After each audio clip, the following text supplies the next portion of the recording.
Bitcoin का real use क्या है? कल को कोई और टेक्नोलॉजी आई तो बिटकॉइन का प्राइस डाउन जा सकता है? जाने के लिए जा सकता, डिमांड और सप्लाई में कुछ भी हो सकता है। आज यहाँ की जमीन पे कल यहाँ पे कुछ हो जाए ना आसपास अर्थक्वेक, तो ये जमीन की वैल्यू जीरो हो जाएगी। होने के लिए कुछ भी हो सकता है। बिटकॉइन जो है ये सप्लाई लिमिटेड क्यों है? जिसने बनाया है वो बहुत ज्यादा स्मार्ट है, उसने डिसाइड किया 21 मिलियन बिटकॉइन ही बनेंगे। बहुत सारे लोगों ने निकालने की कोशिश करी, क्योंकि कोई भी चीज ऐसे ही नहीं बनती। बिटकॉइन के हर बारीकी दी गई है कि ये टिल्ट क्यों होगा, ये ऑरेंज क्यों होगा, ये सर्कल क्यों होगा। सतोशी नाकामोटो आता है और वो अपने बिटकॉइन सेल करना स्टार्ट कर, जब इतनी सप्लाई वो मार्केट में अगर सेल करने आते हैं तो बिटकॉइन का प्राइस क्रैश हो जाएगा। बिल्कुल गिरेगा, उस टाइम के लिए डाउन जाएगा, बट दूसरे कंट्रीज खरीद लेंगे ना, फिर प्राइस ऊपर आ जाएगा। रिलायंस कंपनी है, टाटा कंपनी है, वो कोई परचेज नहीं कर रहा। अभी नहीं कर रहा, बहुत जल्दी करेंगे। रिलायंस ने अपना रिलायंस जियो कॉइन लॉन्च करा है, वो ट्रायल एंड एरर पे खेल रहे हैं। हमारे पास इंडिया में होता है ना कि पहले लोगों को एक्सपेरिमेंट करने दो, फिर हम फॉलो करेंगे। टिक टिक टिक टिक। मैं भी अपनी कोई करेंसी लॉन्च कर सकता हूँ? बिल्कुल कर सकते हो। क्या करना पड़ेगा उसके लिए? तो स्कैम जो होते हैं वो ऐसे होते हैं। ये होता है 5 से 10 ऐसे कोई क्रिप्टो करेंसी आप बताओगे हम इसमें इन्वेस्ट कर सकते हैं और लॉन्ग टर्म के अंदर हमारे को अच्छा रिटर्न मिल सकता है? Bitcoin bitcoin bitcoin bitcoin bitcoin guaranteed. पैसा लूज करोगे तब क्रिप्टो वाला से आके लेके चला जाओ।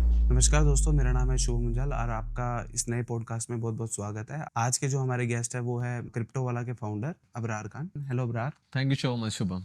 तो अबरार, मेरे को सबसे पहले आपसे ये जानना है कि जैसे क्रिप्टो है, क्रिप्टो करेंसी है, हमें क्रिप्टो करेंसी के बारे में सिर्फ इतना ही पता है कि क्रिप्टो करेंसी जो है ब्लॉकचेन पे काम करती है। मतलब मैं चाहता हूँ कि क्रिप्टो करेंसी जो भी पॉडकास्ट देख रहे हैं लोग, वो इस तरीके से हो कि जो क्रिप्टो करेंसी के बारे में उसको कुछ नहीं पता।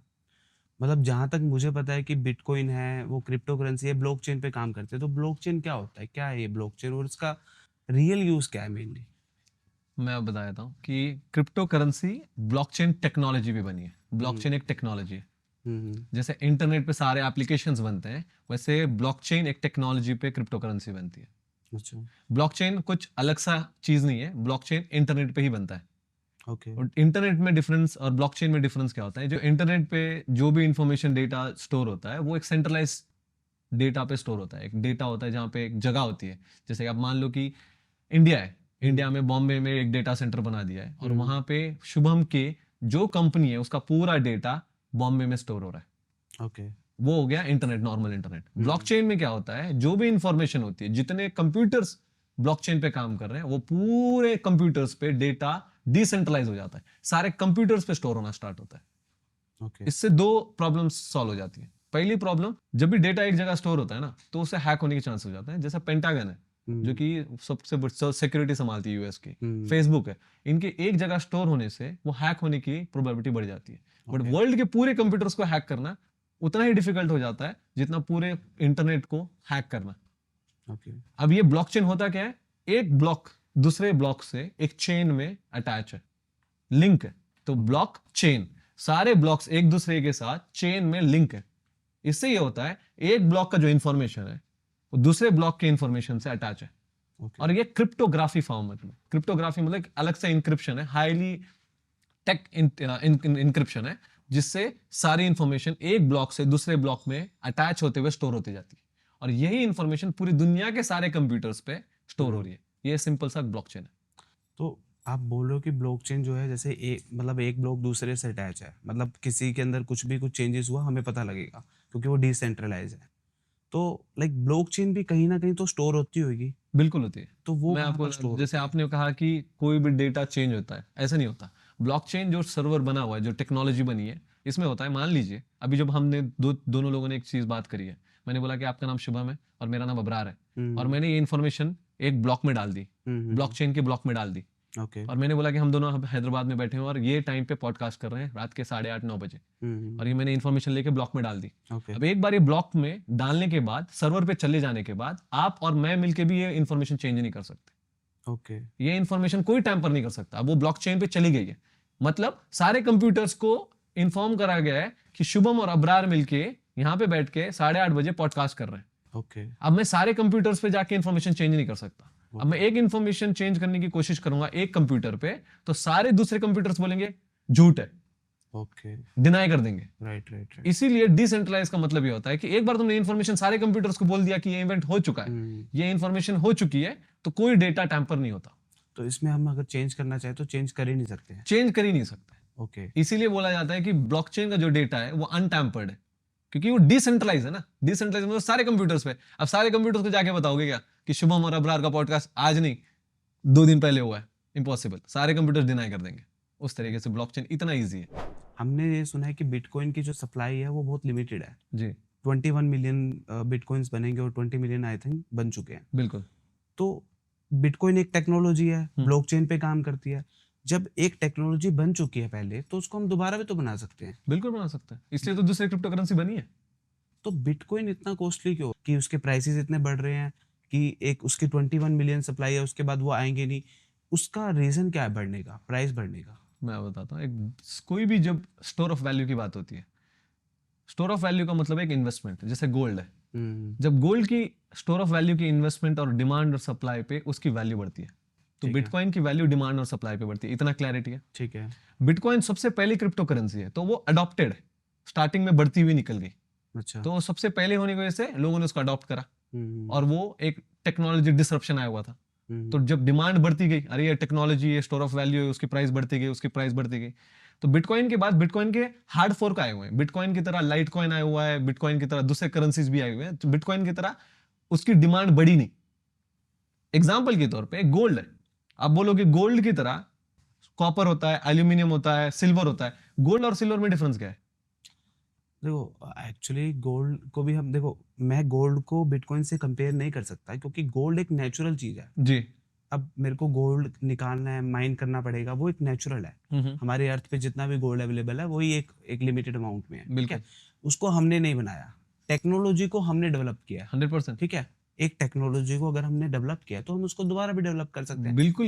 देखो फॉर एग्जांपल मेरे पास ये टैबलेट है, ये टेक्नोलॉजी है, ये टेक्नोलॉजी है। कल को दोबारा कोई दूसरी टेक्नोलॉजी आएगी तो ये पुरानी टेक्नोलॉजी का प्राइस कम हो जाएगा। ओके। हम यही देखते हैं ना, हाँ। कि कोई नई टेक्नोलॉजी आती है, आपके पास कोई भी फोन है, 4 साल 5 साल बाद उसका प्राइस बहुत डाउन चला जाएगा। क्यों? क्योंकि टेक्नोलॉजी नहीं आ गई है। ठीक है। तो ऐसा क्यों है बिटकॉइन का प्राइस बढ़ता जा रहा है? न्यू टेक्नोलॉजी वाले कॉइन्स लोग क्यों नहीं ले रहे कि खाली बिटकॉइन्स को ही प्रेफर कर रहे हैं? देखो इसमें हमने 3-4 क्वेश्चंस मिला दिए, मैं उसका एक एक आंसर देता हूँ आपको। पहले आपने फोन की बात करी। फोन सब बनाते हैं, एप्पल भी बनाता है, ओप्पो भी बनाता है, सैमसंग भी बनाता है और रेडमी भी बनाता है। एप्पल की क्यों वैल्यू है? एप्पल की टेक्नोलॉजी हाई ग्रेड है। एप्पल की जो प्रॉपर्टीज देते हैं ना, जो फोन देते हैं, जो बैटरी बैकअप देते हैं, जो जो हिसाब से उसका फंक्शनिंग काम करता है, उसका सबसे हाईटेक है, इसलिए एप्पल की प्राइस सबसे हाईटेक पे। ठीक है। बिटकॉइन का भी वैसा ही है, टेक्नोलॉजी नहीं है, मतलब कोई बिटकॉइन पे कोई एप्लीकेशन नहीं बनते। जैसे मैंने कहा बिटकॉइन सबसे पहले अडॉप्ट हुआ था, तो लोगों को एक एक्सेप्टेंस आ गया है कि भाई बिटकॉइन तो है ही है।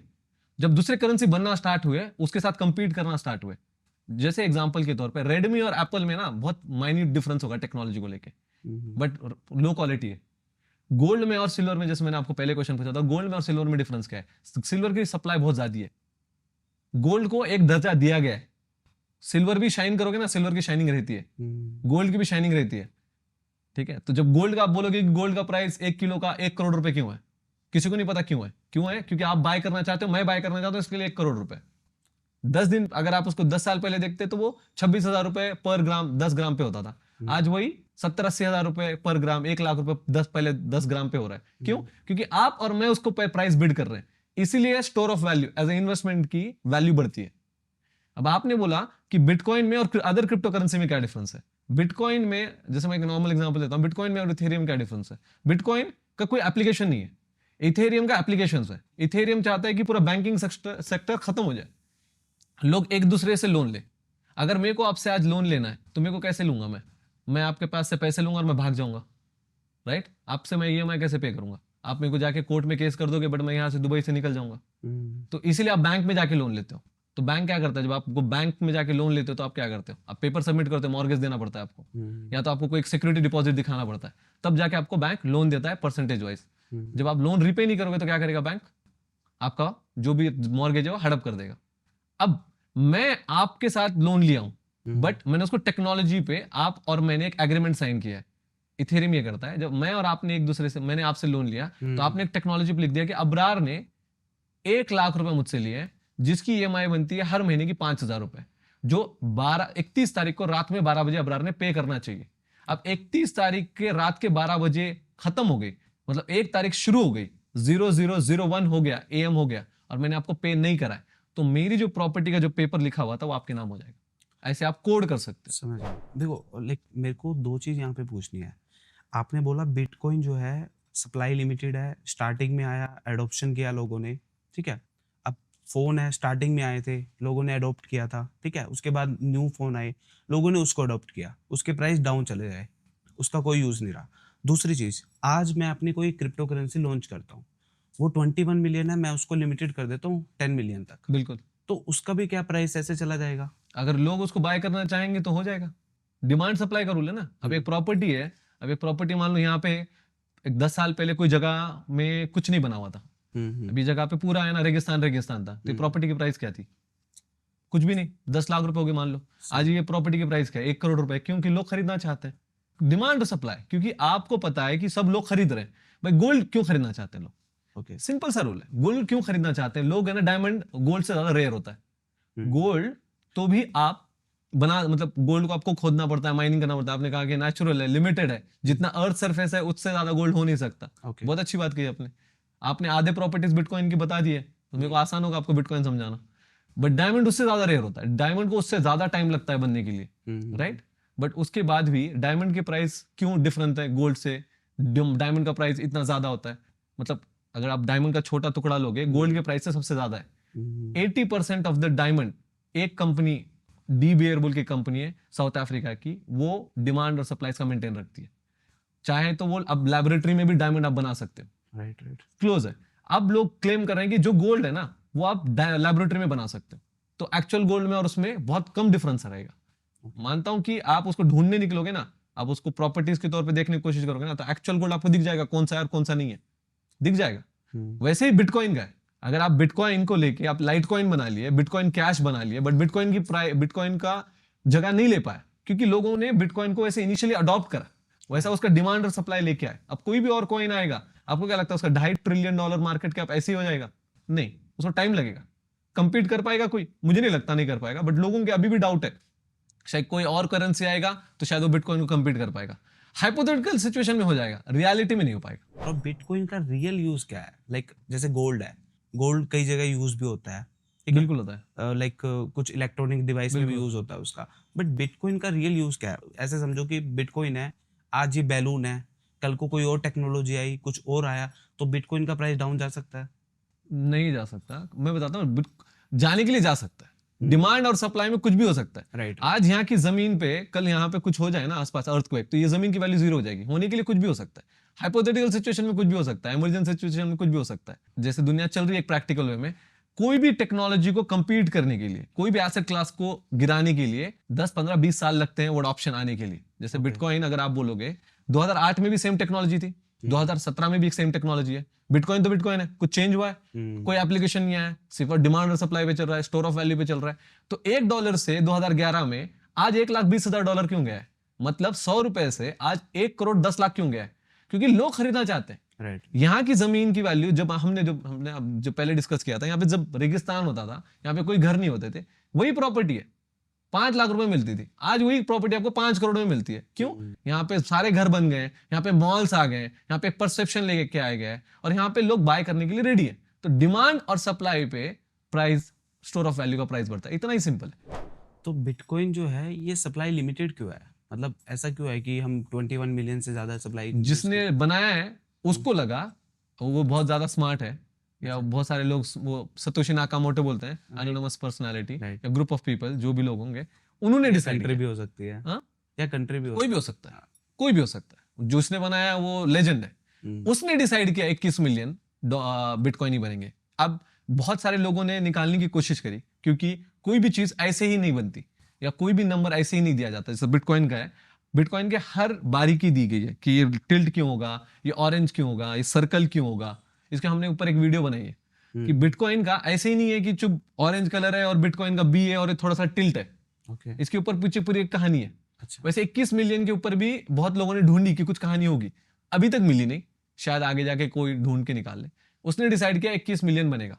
उसने एक है ना नंबर निकाला, लास्ट बिटकॉइन 2140 में माइन होगा, तो उसने देखा कि मेरे को यहाँ से 130 साल, 2008 में बिटकॉइन बना था, 132 साल के आसपास अगर मेरे को कोई चीज चलानी है तो कैसे चलाऊंगा। तो उसने वैसे उसको निकालते हुए करा। मतलब होता क्या है कि बिटकॉइन में जब 2008 में बिटकॉइन बना था, हर 4 साल में 2008 से लेकर 2012 तक 50 बिटकॉइन माइन होते हैं हर 10 साल में। ओके। बिटकॉइन हाल्फिंग बोलते हैं इसको। हम्म। 4 साल के बाद बिटकॉइन का जो रिवॉर्ड है वो आधा होते जाता है। राइट तो 2008 से लेके 12 तक 50 थे, 12 से लेके 16 तक 25 थे, 25 से 16 से लेके 20 तक 12.5 है। तो ये जो साइकिल है रिवॉर्ड की, जो बिटकॉइन जनरेशन बोलते हैं, जो बिटकॉइन माइनिंग बोलते हैं, वो 2021 से 40 तक चलेगी। तो ये कैलकुलेशन फिट इन होता है 21 मिलियन में, इसलिए शायद इसने बनाया होगा। इसका रियल आंसर अभी तक कोई ढूंढ नहीं पाया। हाल्विंग क्या होता है एक्चुअल में? एक इवेंट है जहां पे बिटकॉइन जनरेशन आधा हो जाता है। ओके। जैसे तो आप ये कैसे होता है? ये एक ब्लॉक, अगर मैं आपको टेक्निकली बताऊं तो एक ब्लॉक नंबर दिया हुआ है। तो हर 4 साल के बाद एक टाइम पीरियड डिसाइड होता है, 1-2 दिन के आसपास उसका टाइम पीरियड आगे पीछे होता है। वहां पे बिटकॉइन की जनरेशन जो हमने अभी बात करी थी, हर 10 मिनट में बिटकॉइन जनरेट होता है। ये कौन करता है इसका टाइम डिसाइड? कोई ने डिसाइड नहीं किया गया, डिसाइड हो गया है। जब 2008 में एक टेक्नोलॉजी लिखी गई थी, कोड लिखा गया था, राइट राइट। ऐसे लिखा गया था कि हर 4 साल में 2008, 2012, 16, 20, 24, 28, 32, 36, हर 4 साल में वो पर्टिकुलर टाइम पे बिटकॉइन जनरेशन जो हो रहा है उसका आधा हो जाएगा। जो अभी हमने बात करी थी 2008 से लेके 12 तक 50 होते हैं, तो 12 में वो एक टाइम पीरियड था, अप्रैल में आता है वो, वहां पे 50 का 25 हो गया। तो 2012 से लेके 2016 तक 25 चलता गया। हर 10 मिनट में बिटकॉइन होते हैं माइन 25। ओके। अब आप बोलोगे ये फिक्स क्यों है, ये कौन लिखा गया है? वो बंदे ने डिजाइन किया ये फाइनेंशियल सिस्टम को डिजाइन किया सस्टेन होने के लिए। उसने बोला कि मैं 21 मिलियन अगर मार्केट में उतार दूंगा तो उसका डिमांड नहीं आएगा। तो उसने ये सोचा कि पहले तो इसकी डिमांड है। कोई भी चीज की डिमांड कब आती है? पहले आपको उसका सप्लाई थोड़ा सा मार्केट में उतारना पड़ता है। मार्केट में उतारने के बाद जब बिटकॉइन का रियल यूज केस दिखा लोगों को कि मैं एक आदमी दूसरे आदमी को इजीली ट्रांजैक्शन कर सकता है, मेरे को कोई थर्ड पार्टी की जरूरत नहीं है, तो लोग ज्यादा यूज करना स्टार्ट किए। जब लोग ज्यादा यूज करना स्टार्ट किए तो क्या होगा? डिमांड बढ़ेगी, डिमांड बढ़ेगी तो प्राइस बढ़ेगा। हम मैं सप्लाई दे रहा हूं हर, उस टाइम पे 2008 से लेके 2012 तक 50 चल रहे थे। अब अगर मैं 50 दे दूंगा तो उससे क्या होगा? एक टाइम के बाद डिमांड गिरना स्टार्ट होगी। तो उसने क्या करा, जो बिटकॉइन का जनरेशन है उसका सप्लाई को कम करता गया। एक तो हम दोनों यूज कर रहे हैं, ये यूटिलिटी से प्राइस बढ़ रहा है, और ऊपर जो सप्लाई है वो हर 4 साल में कम होता जा रहा है और प्राइस का डिमांड बढ़ा रहा है। तो लाइक जब ये 21 मिलियन कंप्लीट हो जाएंगे उसके बाद तो सप्लाई लिमिटेड रहेगी ना? सप्लाई खत्म हो जाएगी, 21 मिलियन ही है। 21 मिलियन ही है। खत्म तो I think 1 million Satoshi Nakamoto के पास आज भी है है ना?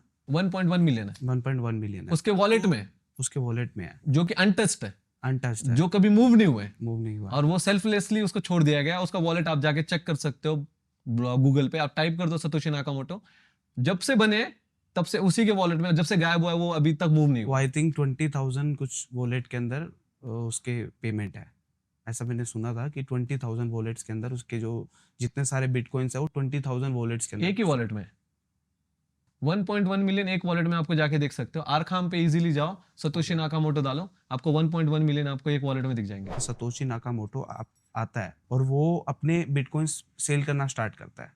अभी जो मार्केट के अंदर सप्लाई है वो बिटकॉइन ज्यादा आएंगे।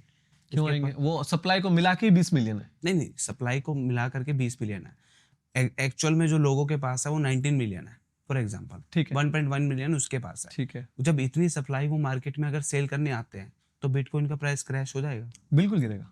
गिरेगा ना? ऐसा मान लो आप कि वर्ल्ड में जितनी गोल्ड है, और अगर यूएस ने पूरा गोल्ड बेचना शुरू करा तो क्या होगा? मार्केट डाउन क्रैश जाएगा। होगा, उस टाइम के लिए डाउन जाएगा, बट दूसरे कंट्रीज खरीद लेंगे ना, फिर प्राइस ऊपर आ जाएगा। तो लोगों का जो कहानी है कि भाई सतोशी ने अगर बेच दिया अपने बिटकॉइंस तो पूरा मार्केट गिर जाएगा, कुछ नहीं गिरेगा, कुछ चेंज नहीं होगा। ओके। ठीक है, उस टाइम के लिए मार्केट थोड़ी के लिए गिर जाएगा, सतोशी बेच देगा तो क्या हुआ? आप ये मान लो आज एक स्ट्रैटेजी या ब्लैक रॉक जो वर्ल्ड के 70 कंट्रीज को चलाता है, ब्लैक रॉक जो $13 ट्रिलियन का मार्केट कैप संभालता है, राइट। वो आज 7 लाख बीटीसी होल्ड करता है, मतलब 0.7 मिलियन।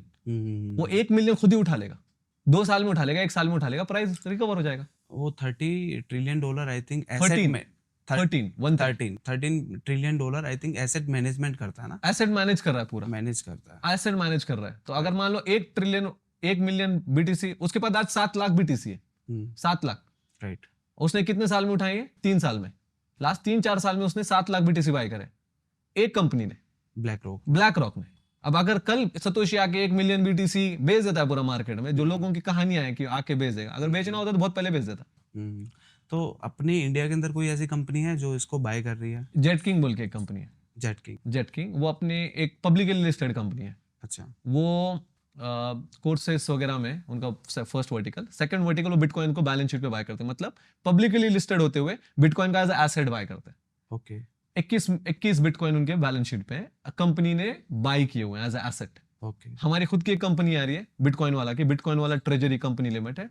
हम एज अ बिटकॉइन को एज अ ट्रेजरी कंपनी बनाना चाहते हैं, बिटकॉइन को बाय करके हमारे बैलेंस शीट पे लाना चाहते हैं, जिससे कंपनी की वैल्यू बढ़ेगी, बिटकॉइन का प्राइस बढ़ेगा तो कंपनी की वैल्यू बढ़ेगी और स्टॉक की भी प्राइस बढ़ेगा। राइट, मतलब उसको हम स्टॉक मतलब ट्रेड कर सकते हैं स्टॉक के अंदर। नहीं, अब वो बिटकॉइन ईटीएफ हो जाता है। जब हम जेटकिंग की बात कर रहे हैं तो जेटकिंग बाय करने का मतलब है जेटकिंग का ऑलरेडी बिजनेस मॉडल रन हो रहा है। ओके। जेटकिंग कोर्सेस वगैरह में ओके। उन सॉफ्टवेयर वगैरह हार्डवेयर कुछ बनाते हैं, ओके। वो काम कर रहे हैं। अब कंपनी पब्लिकली लिस्टेड होने का मतलब होता है कि कंपनी एज अ एसेट कुछ बाय कर सकती है, रियल एस्टेट बाय कर सकती है, कुछ स्टॉक्स बाय कर सकती है, कुछ बॉन्ड्स बाय कर सकती है, और वो कंपनी के एसेट में आता है। मान लीजिए जेटकिंग ने ये जमीन को खरीद लिया और ये 5 करोड़ की जमीन है, तो वो आईटीआर में उनके कंपनी के बैलेंस शीट में दिखा देंगे कि मेरे पास जमीन भी है। इससे कंपनी की वैल्यू स्ट्रांग हो जाती है, जो नेट एसेट वैल्यू कंपनी की बढ़ जाती है।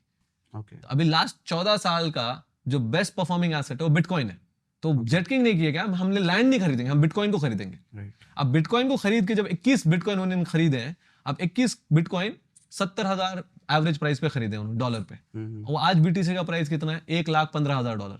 तो हर बीटीसी पे उन्होंने $35,000 प्रॉफिट में है। तो इससे क्या हो गया है, जो कंपनी की जो वैल्यू थी, जो इन्होंने इन्वेस्ट किया था एसेट, वो एसेट प्राइस बढ़ गया है। वो एसेट प्राइस बढ़ने की वजह से कंपनी की नेट वैल्यू बढ़ गई है, उसका स्टॉक प्राइस भी ऊपर जाएगा और लोगों को जो शेयर होल्डर्स हैं उनको भी प्रॉफिट होगा। जैसे अपने इंडिया के अंदर बड़ी बड़ी कंपनीज हैं, रिलायंस कंपनी है, टाटा कंपनीज है, मतलब वो कोई परचेज नहीं कर रहा। अभी नहीं कर रहा, बहुत जल्दी करेंगे। मैं आपको बताता हूँ, रिलायंस ने अपना रिलायंस जियो कॉइन लॉन्च करा है, वो ट्रायल एंड एरर पे खेल रहे हैं। हमारे पास इंडिया में होता है ना कि पहले लोगों को काम करने दो, दुनिया को काम करने दो, पहले लोगों को एक्सपेरिमेंट करने दो, फिर हम फॉलो करेंगे। टिक टिक टिक टिक। ओके। रिलायंस और ब्लैक रॉक ने एसेट मैनेजमेंट कंपनी, दो जो वर्ल्ड की हम अभी बात कर रहे हैं, दोनों ने एक टाइप किया हुआ है कि हम एसेट मैनेजमेंट करेंगे इंडिया में। ओके। और रिलायंस ने जियो कॉइन ऑलरेडी लॉन्च किया है, ओके। जो अभी सक्सेसफुल नहीं है। वो लोग ये बोल रहे हैं कि हमारा एप्लीकेशन यूज करो, आपको जियो कॉइन मिलेंगे। बट फ्यूचर में शायद, मुझे लगता है, वो ये काम करेंगे कि हमारा रिचार्ज आप जियो कॉइन से कर सकते हो। अगर आपको पेट्रोल पंप पे जाना है और अगर आप रिलायंस के पेट्रोल पंप पे जाते हो तो आप जियो कॉइन से पेट्रोल भर के पे कर सकते हो। और उसके कुछ ज्यादा और एप्लीकेशंस फ्यूचर में लेके आए, जैसे सफोरा है। सफोरा में कुछ 50% या 40% स्टेक रिलायंस होल्ड करता है। शायद सफोरा में मेकअप वगैरह खरीद पाओगे आप जियो कॉइन देके। तो ट्रायल एंड एरर में चल रहा है। अब अदानी की बात कर लो, टाटा की बात कर लो, रिलायंस की बात कर लो, आज मना कर देंगे, कल हाँ बोलेंगे। वो कल, क्योंकि वो भी कुछ ना कोई एसेट अपने बैलेंस शीट पे बाय कर रहे हैं, प्रॉपर्टीज हो गया, अदर स्टॉक्स हो गए, तो बिटकॉइन को भी बाय करेंगे ही। कौन सी करेंसी को रिकमेंड करोगे कि इथेरियम भी है, सोलाना भी है, मतलब आई थिंक कितने कॉइन्स है मार्केट के अंदर? 1.5 करोड़ क्रिप्टो करेंसी है। 1.5 करोड़ है, तो मतलब कैसे पता लगेगा कि मुझे कौन से क्रिप्टो करेंसी के अंदर इन्वेस्ट करना चाहिए कि मेरे को अच्छा रिटर्न मिले उसमें? देखो हम क्रिप्टो करेंसी का हर एक का अपना एक यूटिलिटी है, यूज केस है। अब बिटकॉइन का यूज केस गोल्ड की तरह है। ओके। गोल्ड, जैसे हमने पहले ही बोल चुका है, गोल्ड का प्राइस डिमांड और सप्लाई पे बढ़ता है। आप और मैं कितना खरीदना चाहते हैं उसका प्राइस बढ़ता है, तो बिटकॉइन का प्राइस वैसे बढ़ता है। तो अगर आपको सेफ इन बेस्ट इन्वेस्टमेंट करना है, स्टोर ऑफ वैल्यू पे इन्वेस्टमेंट करना है, जिसका परचेसिंग पावर बढ़ रहा है, वो बिटकॉइन है। ओके। हर crypto currency, other crypto currency एक सॉफ्टवेयर की तरह काम करती है। सॉफ्टवेयर की तरह मतलब कोई एप्लीकेशंस लेके आते हैं, जैसे हमने बात करी थी इथेरियम बैंकिंग को, एक आदमी दूसरे आदमी से डायरेक्ट लोन ले सकता है, मेरे को कोई बैंक की जरूरत नहीं है। हम दोनों एक कोड लिख दिए, हमने डिजिटल सिग्नेचर कर दी। अगर आपने मेरे को मेरा ईएमआई पे नहीं किया है, तो आपका जो मॉर्गेज क्या हो गया, जो भी प्रॉपर्टी होगी वो मेरे नाम पे हो जाएगी। ये कोड किया गया है। तो ऐसे स्मार्ट कॉन्ट्रैक्ट्स आप इथेरियम पे बना सकते हो। मैंने आज इन्वेस्टमेंट करी इथेरियम में, मैंने लाइक 10,000 के इथेरियम परचेज कर लिए, ठीक है। तो उसके अंदर मैंने कोई एग्रीमेंट तो नहीं किया, मैंने जस्ट इथेरियम परचेज किया। तो एग्रीमेंट कौन करता है? नहीं, आप नहीं समझ रहे। आप है ना, दो चीज़ों पे कंफ्यूजन है। मैं एक नॉर्मल जैसे एग्जांपल एक्सप्लेन करना चाहूँगा आपको। इन्फोसिस है और इन्फोसिस का शेयर खरीद रहे हो। इन्फोसिस क्या करता है, सॉफ्टवेयर बनाता है। ओके। जितना सॉफ्टवेयर प्रॉफिट होगा, जितना कंपनी प्रॉफिट करेगी, तो आपका शेयर प्राइस बढ़ेगा। समझ गया। आप बात करोगे, आप इथेरियम का जब कॉइन खरीद रहे हो ना, तो इथेरियम जितना यूज होगा, जितना उस पर सॉफ्टवेयर बनेंगे, स्मार्ट कॉन्ट्रैक्ट्स बनेंगे, उसका डिमांड ऊपर जाएगा। तो आपने जो इथेरियम खरीदा हुआ है उसका प्राइस ऊपर जाएगा। इथेरियम में ऐसे स्मार्ट कॉन्ट्रैक्ट्स बन रहे हैं? हाँ, ओके। इसीलिए तो आज $450 की $1 बिलियन की कंपनी है। तो ये कहाँ पर बन रहे हैं, मतलब इंडिया के अंदर बन रहे हैं, यूएसए में बन रहे बहुत सारे डेवलपर्स हैं ऑल ओवर द वर्ल्ड, कोई भी बना सकते हो, आप बना सकते हो। सॉलिडिटी पे काम होता है इसकी टेक्नोलॉजी, जिसपे कोड किया जाता है, इसको सॉलिडिटी बोलते हैं। आप जाओ, सॉलिडिटी का यूज करो, और डिसेंट्रलाइज एप्लीकेशंस, जैसे आपका फेसबुक एप्लीकेशन है, जोमैटो एप्लीकेशन है, स्विगी एप्लीकेशन है, टिंडर एप्लीकेशन है, वैसे आप एप्लीकेशन डिसेंट्रलाइज एप्लीकेशन बना सकते हो और आप लॉन्च कर सकते हो। और वो जितना वो एप्लीकेशन चलेगा, जितना लोग यूज करेंगे उतना इथेरियम का प्राइस बढ़ेगा। हम्म, इथेरियम का प्राइस बढ़ेगा तो आपका इथेरियम की प्राइस बढ़ेगा, शेयर प्राइस बढ़ेगा। और बाकी भी जितने भी आपके क्रिप्टो करेंसीज हैं वो ऐसे ही चलते हैं, उसकी यूटिलिटी पे डिपेंड करता है। वो जितना कॉइन यूज होगा उस पर जितने एप्लीकेशंस बनेंगे वो उसको प्राइस को ढकलता है ऊपर। गवर्नमेंट का आपको क्या लगता है, गवर्नमेंट क्रिप्टो को सपोर्ट करती है? बिल्कुल भी नहीं, नहीं करती। नहीं करती। किस गवर्नमेंट की, मतलब इंडिया की गवर्नमेंट सपोर्ट नहीं करती? पूरी दुनिया की कोई भी गवर्नमेंट क्रिप्टो को सपोर्ट नहीं करते। ओके अब मजबूरी से उनको करना पड़ रहा है, ओके। मजबूर है वो। अच्छा। उन्होंने, आप ये मान लो कि क्योंकि जब भी क्रिप्टो की बात आती है तो पावर की बात आती है। मैं और आप एक दूसरे से लेन देन करेंगे तो गवर्नमेंट का कोई रोल ही नहीं है। तो Right. गवर्नमेंट का रोल नहीं है मतलब गवर्नमेंट की पावर चली जा रही है। तो क्रिप्टो का मतलब है एक दूसरे से हम ट्रांजैक्शन कर रहे हैं और गवर्नमेंट बैंक्स हमें कोई नहीं चाहिए। इससे गवर्नमेंट की पावर जा रही है। तो अभी तक लोगों को गवर्नमेंट्स को पसंद नहीं था, बट अब लोगों ने, गवर्नमेंट ने देख लिया है कि हम नहीं पसंद करते हुए, बैन करते हुए, रिस्ट्रिक्ट करते हुए भी लोग कर पा रहे हैं, तो क्या करेंगे, इसको रेगुलेट कर दो। Right. तो कर लो, आप एक दूसरे से ट्रेड कर लो, बट हमें टैक्स दे दो, हम खुश हैं। इंडियन गवर्नमेंट का स्टांस अभी 30% टैक्सेशन का है। आप ट्रेड कर सकते हो, 100% लीगल है, आप बैंक से ट्रांसफर कर सकते हो, सब कुछ कर सकते हो, आप 30% टैक्स दो, गवर्नमेंट को कोई प्रॉब्लम नहीं। तो ये जो लीगल है, मतलब ये 100% लीगल है? कल को ऐसा तो नहीं है कि मैंने अगर मान लो फॉर एग्जांपल आज मैंने क्रिप्टो करेंसी में इन्वेस्ट किया, मैंने बिटकॉइन परचेज किए, कुछ भी 4-5 करेंसी वॉट XYZ, मैंने कोई भी करेंसी परचेज करी, 5 साल बाद मेरा फंड 5 करोड़ 10 करोड़ कुछ भी हो सकता है, एक्स अमाउंट हो गया, मैं उसको सोच रहा हूँ कि मैं सेल आउट कर देता हूँ और पेमेंट अपने पास लेता हूँ, और गवर्नमेंट ने अगर उसको बैन कर दिया तो ये भी हो सकता है। अब ये मान लो कि आपने ये बात करी कि आपने गोल्ड खरीदा इंडिया में, हम्म, और इंडिया में बोल रहे हैं कि गोल्ड नहीं चलेगा, दुनिया में तो चलेगा।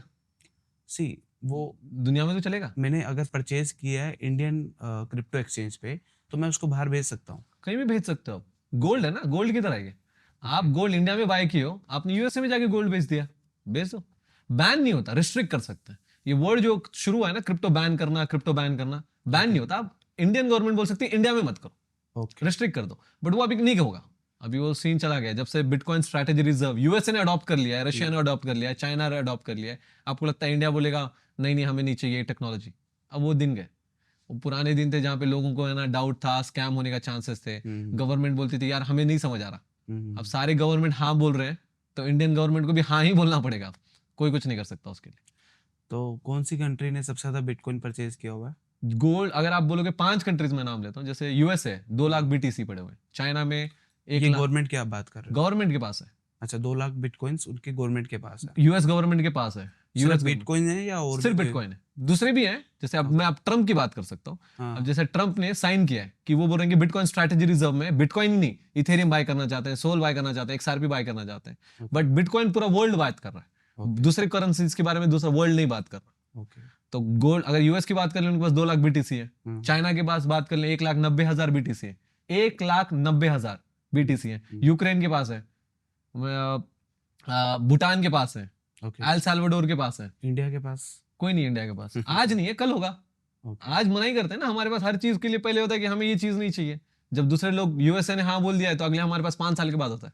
अब आप 2-3 साल वेट करना, ये पॉडकास्ट हम वापस करेंगे जहां पे इंडिया ने बोला होगा कि चलो ठीक है। पाकिस्तान वाई कर रहा है यार। बट मैंने आई थिंक कुछ नंबर्स देखा था, जो इंडिया की गवर्नमेंट ने तो परचेज नहीं कर रखा, बट इंडिया सेकंड नंबर पे है बिटकॉइन परचेजर में, जो वहाँ जो मतलब इंडियंस परचेज किया हुआ है। बिल्कुल, वो सेकंड नंबर पे, आई थिंक 1.1 मिलियन है, 5% ऑफ पूरा total I think BTC। 7 lakh something, 7 million something I think USA ने परचेज किया हुआ टोटल। 7 मिलियन यूएसए नंबर 1 पे है और इंडिया नंबर 2 पे है। राइट। इतना स्कैम होने के बाद, इतना फ्रॉड होने के बाद, इतना टैक्सेस होने के बाद, सोचो अगर टैक्सेस कम कर देंगे तो क्या होगा, हम यूएसए को पीछे डाल देंगे।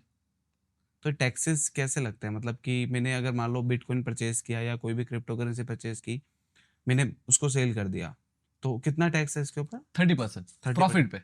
अच्छा, प्रॉफिट पे। प्रॉफिट का मतलब ये बहुत क्लैरिटी की बात है, बाय करने पे टैक्स नहीं होता। ओके। बाय करके जब आप सेल करोगे हाँ। तो प्रॉफिट हुआ तो टैक्स देना है, ओके। लॉस हुआ तो कोई टैक्स नहीं देना है। तो कोई टैक्स नहीं। लॉस पे क्या टैक्स दोगे? सिंपल सा। मतलब लॉस में कोई रिकवरी भी नहीं है? लॉस में कोई रिकवरी भी नहीं है। ओके। जब आपका प्रॉफिट होता है तो जो भी प्रॉफिट है, मान लीजिए आपने 1 लाख किया है इन्वेस्ट, आपके 2 लाख रुपए हो गए, तो आपका 1 लाख का प्रॉफिट हो गया, तो 1 लाख पे 30% टैक्स देते ना, और 1% टोटल अमाउंट पे टीडीएस कटेगा। ओके। 2,000 के return हो हिसाब से जाएगा। आपका टीडीएस रिटर्न हो जाएगा। अब पैन कार्ड पे आप उसको रिक्लेम कर सकते हैं। अब ये 30% है। अब मान लो यही अगर शॉर्ट टर्म और long term capital gain tax की तरह करा जाए, जैसे शेयर मार्केट का होता है, तो ये अडॉप्शन बहुत नेक्स्ट लेवल है। जो आपने 1 मिलियन की बात करी है, बहुत बड़ी बात नहीं है कि 7 मिलियन हम क्रॉस कर जाए यूएसए को। मैं आपको बता देता हूँ, यूएसए नंबर 1 पे होगा बिटकॉइन होल्डिंग में, बट इंडिया क्रिप्टो अडॉप्शन में।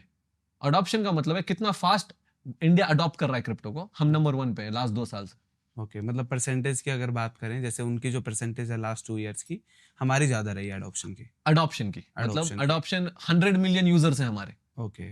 हमारे इंडिया में क्योंकि पॉपुलेशन सबसे ज्यादा है, हाँ। 100 मिलियन यूजर्स क्रिप्टो को यूज करते हैं। ओके। यूएसए की पॉपुलेशन कम है, वैल्यू टर्म में वो ऊपर है हमारे से, बट अडॉप्शन लेवल में हम ऊपर है। और वो मेरे को नहीं लगता कि वैल्यू टर्म में भी हम उनको बहुत जल्दी कैचअप कर सकते हैं, अगर इंडियन गवर्नमेंट टैक्सेशन वगैरह कम कर दे, इस पे थोड़े रूल्स रेगुलेशन प्रॉपर कर दे जैसे शेयर मार्केट के, तो इसका अडॉप्शन बहुत अच्छे से बढ़ सकता है। मैं भी अपनी कोई करेंसी लॉन्च कर सकता हूँ? बिल्कुल कर सकते हो। अच्छा, कल कर दो। क्या करना पड़ेगा उसके लिए? कुछ नहीं, बहुत सिंपल सा, एक ब्लॉकचेन की एक है ना कंपनी को हायर कर लो जो टेक्नोलॉजी बनाती है, मतलब कॉइन्स को लॉन्च करते हैं। ओके। शुभम कॉइन लॉन्च कर दो, उन 20-30 हज़ार डॉलर लेंगे वो, हाँ। और आपका कॉइन बन जाएगा। आप अच्छा। कॉइन बन जाएगा, उसके 20-30 हज़ार की मार्केटिंग कर दो, ओके। और 30-40 हज़ार डॉलर दे के आप उसको एक्सचेंज पे लॉन्च कर दो।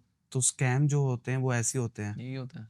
आप बोल दोगे कि शुभम बहुत फेमस हो गया है, शुभम कॉइन लॉन्च हो गया है। तो मैंने अपनी कोई क्रिप्टो करेंसी लॉन्च कर दी और लिमिटेड कर दी। हम्म? एक तो लॉन्च करा मैंने, और एक उसका यूज केस कुछ बनाना पड़ेगा कि वो यूज होती है किसी में, बिल्कुल तो उसका प्राइस बढ़ सकता है। बिल्कुल। बनाते नहीं हो यूज केस, आप बताते हो, ओके। मुंह से बताते हो कि मैं ये कर लूंगा। मतलब आप बोलोगे यार शुभम कॉइन है, और शुभम कॉइन है ना डिजिटल इन्फ्लुएंसर्स को हेल्प कर रहा है कोई चीज में, ओके। मोनेटाइजेशन के लिए हेल्प कर रहा है, ओके। और आप उसको ऐसा एक नैरेटिव क्रिएट करते हो। आपने कॉइन लॉन्च कर दिया, एक 30 हज़ार डॉलर में लॉन्च हो जाएगा, 30 हज़ार डॉलर आपने मार्केटिंग कर दी, ये स्प्रेड करने के लिए वर्ड, आपने इन्फ्लुएंसर्स हायर कर लिए, आपने थोड़े मार्केटर्स को हायर कर लिए, आपने थोड़ा प्रमोशंस कर दिया, ऐड रन कर दिया, और आप बोलोगे यार कि ये देखो शुभम कॉइन है और इसको इन्फ्लुएंसर्स यूज करने वाले, ये बड़े बड़े इन्फ्लुएंसर्स ऑनबोर्ड कर रखा है मैंने, और इसको इनको मोनेटाइजेशन के लिए हेल्प होगी। तो आपने नैरेटिव क्रिएट कर दिया। अब क्या होगा, लोगों को खरीदना है तो खरीदेंगे कहाँ, एक्सचेंज पे। तो आप एक्सचेंज को आपने दे दिया 30-40 हज़ार डॉलर, वो एक्सचेंज पे आपका कॉइन लॉन्च कर देगा। आपका 1 लाख डॉलर के आसपास में, मतलब 80-90 लाख में आपका कॉइन लॉन्च हो गया। तो लाइक जो आप बोल रहे हो कि नैरेटिव क्रिएट करना पड़ेगा, ऐसा बोलना पड़ेगा, बट जो इथेरियम है, सोलाना है, इनका तो रियल यूज है ना? एग्जैक्टली है। हाँ। अगर आपका भी रियल यूज केस है तो आपका नैरेटिव नहीं, आपका यूज केस चलेगा, राइट। तो आपका कॉइन की वैल्यू आएगी। इसलिए तो इतने कुछ कॉइन्स हैं जिनकी रियल यूज केस है, इसलिए बढ़ रहा है, सारा नैरेटिव पे नहीं चल रहा। लोगों ने ये देखा, देखो यार, कभी है ना, जब भी पैसा फॉलो होता है ना, तो वहां पे स्कैम होना स्टार्ट होता है। राइट। तो क्रिप्टो का तो use case real use case है, बट जब लोगों ने देखा कि इतना पैसा फॉलो हो रहा है इसमें, P2 मतलब एक आदमी दूसरे आदमी से ट्रांजैक्शन कर पा रहा है, तो हर आदमी ने सोचा चलो मैं भी अपना कॉइन लॉन्च कर देता हूँ, मैं लोगों को थोड़ा स्कैम कर देता हूँ। नई टेक्नोलॉजी जब तक लोग समझेंगे, मैं स्कैम करके भाग जाऊंगा। ब्लॉकचेन कोई बना रहा है पीछे से, हम उसको पैसे दे रहे हैं, लॉन्च कर रहे हैं और वो कर रहे हैं, और तो डंप मीम होते हैं। कॉइन यही होते हैं? मीम कॉइन यही है। मीम कॉइन का कोई रियल यूज केस नहीं है। आप उसको बस बोल रहे हो कि भाई मैं फ्यूचर में जाके कुछ करूंगा, ये फन एक्टिविटी है, एंटरटेनमेंट के लिए कुछ काम आ जाएगा, मैं अपनी कम्युनिटी ग्रो कर रहा हूँ, मैं अपने डिस्कॉर्ड सर्वर ग्रो कर रहा हूँ, मैंने अपना कॉइन लॉन्च कर दिया है। आप बोलते हो कि आज $1 है, देखो 5 साल में ये $10 चला जाएगा, आपको 10x मिलेंगे। आप एक नैरेटिव क्रिएट करा और आप ही होल्डिंग करोगे ना इसमें। 80% आपके पास ही होती है, 20% मार्केट में होती है। जैसे प्राइस ऊपर जाएगा आप 80% डंप कर दोगे, सारों का पैसा डूब जाएगा, आपके पैसे बन गए, हो गया मार्केट, गेम खेल लिया आप। 5 से 10 ऐसे कोई क्रिप्टो करेंसी आप बताओगे जिसमें हमारे को सेफ लगे कि इसका रियल यूज है, हम इसमें इन्वेस्ट कर सकते हैं और लॉन्ग टर्म के अंदर हमारे को अच्छा रिटर्न मिल सकता है उसमें? Bitcoin bitcoin bitcoin bitcoin bitcoin, guaranteed पैसा लूज करोगे क्रिप्टो वाला से आके लेके चला जाना। अच्छा। बट शर्त एक ही है, जब बाय करोगे ना 2-3 साल भूल जाना। कोई भी एसेट क्लास होता है ना, वो वोलेटाइल होता है, तो आज इन्वेस्ट किया तो कल थोड़ा नीचे जा सकता है, क्योंकि डिमांड और सप्लाई की बात कर रहे हैं। क्योंकि आज आपने बाय किया, बहुत सारे लोग आज सेल करना चाहते हैं, तो प्राइस डिप हो सकता है, बट लॉन्ग टर्म में ये इंडस्ट्री ग्रो कर रही है। तो अगर आपने इसको 3-4 साल की पीरियड में अगर आपने होल्ड किया है, तो आप कभी भी लॉस में नहीं जाओगे। बिटकॉइन को बाय करते हो तो लॉस छोड़िए, आप बहुत अच्छा रिटर्न कमाओगे। जो आपका निफ्टी, सेंसेक्स, शेयर मार्केट आपको 20-30% देता है, और जो आपका म्यूचुअल फंड 12-15-18% देता है, और जो आपका एफडी 7% देता है, बिटकॉइन लास्ट 15 साल से 52% का मिनिमम रिटर्न दिया है। मिनिमम रिटर्न की बात कर रहा हूँ, 52% का एवरी ईयर। मतलब आप बोल रहे हो बिटकॉइन बिटकॉइन बिटकॉइन, तो दूसरा कोई करेंसी को आप सपोर्ट नहीं करते या आपको उस पर ट्रस्ट नहीं है, क्या है मतलब? है, बट मैं बात करूं, देखो इंडिया में ना, जब भी ये पॉडकास्ट कोई लोग सुन रहे हैं, तो वो बिगिनर्स लेवल पे मैं मानता हूं कि वो लोग होंगे। अगर वो इंटरमीडिएट लोग होंगे या थोड़ा एडवांस लेवल पे होंगे, वो कैन ट्राई कर सकते हैं इथेरियम बाय करने के लिए। सोलाना बाय करने के लिए, मान लीजिए आपने एवेक्स लॉन्च करने के लिए, एवलॉन्च बाय करने के लिए, आर्बिट्रम बाय करने के लिए, बहुत सारे कॉइन है जिनका रियल यूज केस है, बट वो एक सॉफ्टवेयर कंपनीज है, वो एक दूसरे के साथ compete कर रहे हैं। ओके ठीक है, और उसमें क्या होता है कि कौन सी कंपनी जीतेगी कौन सी कंपनी हारेगी मैं ये नहीं बोल सकता। जैसे कि नोकिया फोन और सैमसंग फोन एक साथ compete करते थे, और एक टाइम पे नोकिया नंबर 1 पे था और सैमसंग उस टाइम पे कुछ नहीं था, बट आज नोकिया खत्म हो चुका है, फोन एक ही बना रहे हैं ना वो, सॉफ्टवेयर एक टेक्नोलॉजी एक सर्विस प्रोवाइड कर रहे हैं, तो Okay. कंपनी खत्म हो सकती है। जैसे एक लूना एक कंपनी थी, ओके लोगों ने मिलियंस और मिलियंस रुपीस डुबा दिए उसमें। ओके क्यों? क्योंकि जिसने कॉइन बनाया था उसने कुछ पीछे में स्कैम कर दिया, स्कैम होने की वजह से वो स्कैम जब लोगों के पास आया वो कॉइन पूरा डिप हो गया, मतलब क्रैश हो गया। ओके तो सॉफ्टवेयर कंपनीज है, अब मैं ये नहीं बोल रहा कि वो क्रैश होंगे, बट अगर आपको गारंटीड पैसे बनाने जैसा आपने कहा था, तो बिटकॉइन में इन्वेस्ट करोगे तो गारंटीड बनेंगे। अगर आप सॉफ्टवेयर पे इन्वेस्ट करते हो तो आपको देखते रहना चाहिए कि इथेरियम जो सॉफ्टवेयर बना रहा है क्या उसको कोई सॉफ्टवेयर compete करने के लिए कोई आ रहा है, सोलाना उसको कंपटीशन में तो नहीं है, आर्बिट्रम तो कंपटीशन में नहीं है। जैसे सोलाना जो इथेरियम वो दोनों सेम काम करते हैं या अलग? लेयर 1 काम करते हैं, बट उनके थोड़ा अलग है। जैसे सोलाना का अगर प्राइस में बताऊं, स्मार्ट कॉन्ट्रैक्ट्स उस पे भी बनते हैं, स्मार्ट कॉन्ट्रैक्ट्स इथेरियम पे भी बनते ओके हैं, बट दोनों का सेम काम है। काम सेम है, ओके बट अडॉप्शन इथेरियम का पहले है क्योंकि इथेरियम सबसे पहले आया हुआ था, वही और उस पे ज्यादा से ज्यादा डेवलपर्स काम करते हैं, और उसने प्रूव करा है। जैसे इन्फोसिस 1980 से आज तक प्रूव करा हुआ है, बट कल आप इन्फोसिस जैसा ही सॉफ्टवेयर कंपनी लॉन्च करोगे जो सालाना है, सेम काम कर रहे हो, बट ट्रस्ट बनाने के लिए टाइम लगता है, अगले 10-15 साल लगेंगे। शायद आप इन्फोसिस को ओवरटेक कर पाओ, बट आपको 10-15 साल लगेंगे। आप इन्फोसिस के लेवल का ही सॉफ्टवेयर बना रहे हो, बट लोग ट्रस्ट करेंगे क्या? नहीं, क्योंकि आप कुछ भी कर सकते हो, मतलब कंपनी क्रैश हो सकती है। उसी तरीके से मैं बोलूंगा जो लॉन्ग टर्म सस्टेन करा गया है आप उस पर भरोसा करिए। तो अगर आपको लेयर 1 चेन पे करना है तो बिटकॉइन इथेरियम को बाय कर लीजिए। बट लोगों का क्या होता है कि लोग ग्रीड में आ जाते हैं कि बिटकॉइन में है ना मेरे को सिर्फ डबल बन रहा है, बट इथेरियम में मेरे शायद 10 गुना बन जाएंगे, तो सारे लोग इथेरियम में भागना स्टार्ट करते हैं, सारे लोग सोलाना में भागना स्टार्ट करते हैं। जैसे लूना क्रैश हुआ, मान लीजिए गलती से इसमें से एक आध सॉफ्टवेयर फेल हो जाता है, तो आप क्या करोगे? तो देखो गारंटीड तो इसकी भी नहीं है ना, बिटकॉइन भी फेल हो सकता है, नहीं हो सकता। आई थिंक जब बिटकॉइन बढ़ता है, बिटकॉइन एक बैकबोन है, अगर बिटकॉइन बढ़ता है तो सारी क्रिप्टो करेंसी अब पंप में रहती है। बिटकॉइन डाउन जा रहा है तो इथेरियम भी डाउन जाता है, जबकि इथेरियम का, सोलाना का, इन सब का रियल यूज है, बिटकॉइन का कोई रियल यूज नहीं है। आपने बोला कि बिटकॉइन का कोई रियल बिल्कुल यूज नहीं नहीं है। तो अगर बिटकॉइन बढ़ रहा है, इथेरियम लाइक बिटकॉइन बढ़ रहा है तो इथेरियम भी बढ़ रहा है, सोलाना भी बढ़ रहा है, मतलब सारे अल्ट कॉइन्स वगैरह जो भी क्रिप्टो करेंसी है वो इंक्रीज हो रही है। लेकिन बिटकॉइन अगर डंप हो रहा है तो वो सब डंप हो रहे हैं। जी अगर बिटकॉइन ही डाउन चला जाएगा तो सारी क्रिप्टो करेंसी डाउन चली जाएगी। जी तो इसकी क्या गारंटी है कि कल को इसकी डिमांड वगैरह लोगों को नहीं उसका इतना यूज केस लग रहा, तो बिटकॉइन भी डाउन जा सकता है। बिल्कुल जा सकता है। आप क्या कर रहे हो, अब गोल्ड को इन्फोसिस से कंपेयर कर रहे हो। अब आप बोलोगे गोल्ड का रियल, आपने कहा ना कि बिटकॉइन का रियल यूज केस नहीं, इथेरियम का तो रियल यूज केस है, तो इथेरियम तो बिटकॉइन से ज्यादा काम करना चाहिए। वैसे ही आप बोल रहे हो कि गोल्ड और इन्फोसिस का तो रियल यूज केस है, प्रॉफिट बना रहा है, शेयर्स बना रहे हैं, कंपनी है, और हालांकि रियल यूज केस है, यूटिलिटी दे रहे हैं, बट गोल्ड को क्या कर रहे हो, पत्थर की तरह एक दूसरे से मार रहे हैं। आप बोलोगे कि गोल्ड का प्राइस क्यों ऊपर जा रहा है? फिर आप डिमांड और सप्लाई को सॉफ्टवेयर के साथ कंपीट मत करो। डिमांड और सप्लाई का मतलब है इन्फोसिस गिर सकती है, कंपनी में कुछ इश्यूज आ सकते हैं, सॉफ्टवेयर में कुछ इश्यू आ सकते हैं। गोल्ड है, डिमांड और सप्लाई पे चल रहा है, उसके कुछ प्रॉपर्टीज हैं।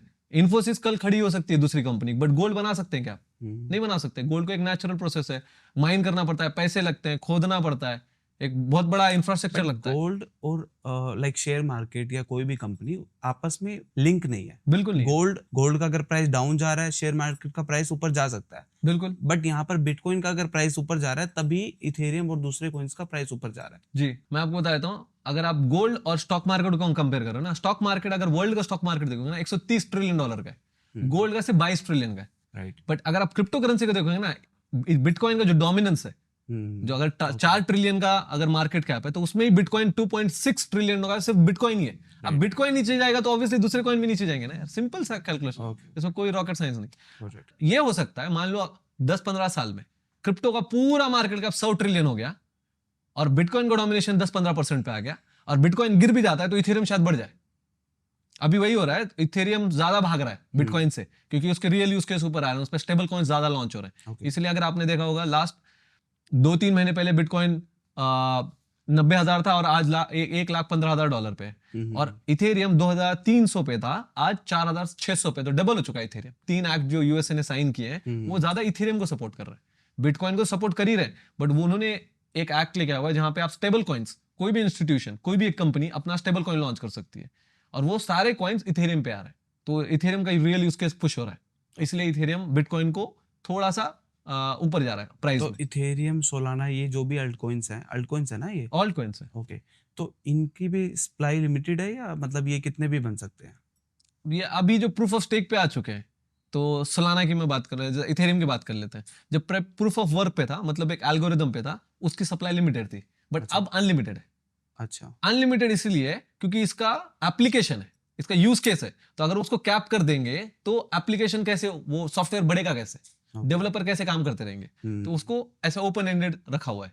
तो ये प्रूफ ऑफ स्टेक पे काम करता है, तो इसका सप्लाई अनलिमिटेड है। जैसे जैसा प्राइस ऊपर जाएगा, जैसे जैसे डेवलपमेंट ऊपर जाएगा, जैसे जैसे यूटिलिटी ऊपर जाएगी, डिमांड ऊपर जाएगा, प्राइस ऊपर जाएगा। मतलब आप ये बोल रहे हो कि मुझे बिटकॉइंस के अंदर ही इन्वेस्ट करना चाहिए और दूसरे करेंसी में? नॉर्मल आदमी को, जो बिगिनर है, जो मेरे को लगता है 2 साल भी हो चुके हैं जिसको, उसने गारंटीड जिसको पैसे बनाने, वो बिटकॉइन में इन्वेस्ट करे। अगर पोर्टफोलियो आपका 100% है, उसमें से 20-30%, अगर आप 2-3 साल पुराने हो क्रिप्टो में, तो शायद आप इथेरियम, सोलाना वगैरह में जाके आप इन्वेस्ट कर लो, शायद आपको रिटर्न ज्यादा मिलेंगे, जैसे अभी हुआ है। ओके। बट लॉन्ग टर्म में देखोगे ना, बिटकॉइन ने लास्ट 17 साल में सबको प्रूव करा है कि कोई कहीं पे भी चला जाए, मैं यहाँ पे हूँ स्टे करने के लिए, मैं राजा हूँ। मेरे में पैसे डालोगे, मेरे ऊपर अगर आप बेट खेलोगे, तो मैं आपको जिताऊंगा, क्योंकि वो स्टोर ऑफ वैल्यू की तरह काम किया है। तो जैसा गोल्ड है, 5000 साल से आपने कोबाल्ट, सिल्वर, एक टाइम पे सिल्वर पे होती थी बैक करेंसी, बट सिल्वर हार गया, गोल्ड ऊपर आ गया। तो गोल्ड ने प्रूव करा लास्ट 5000 साल में कि मेरे ऊपर बेट करोगे ना, तो जीतोगे ही जीतोगे। हालांकि एक टाइम पे सिल्वर ने गोल्ड को ज्यादा रिटर्न्स दिए, बट क्या आप सिल्वर पे स्विच हो जाओगे? आपको गारंटीड बनाने हैं ना, जब गारंटीड बनाने हैं तो आप बिटकॉइन, गोल्ड पे स्टिक हो रहे हो ना, तो बिटकॉइन पे स्टिक हो जाओ। आप इसमें तो भी पैसे बनाओगे, बट अगर आपकी लालच है, अगर आपको थोड़ा बेट करना है, आपको थोड़ा सा और रिस्क लेना है, तो आप जा सकते हैं। ओके। बट 20-30% से ऊपर ना जाए।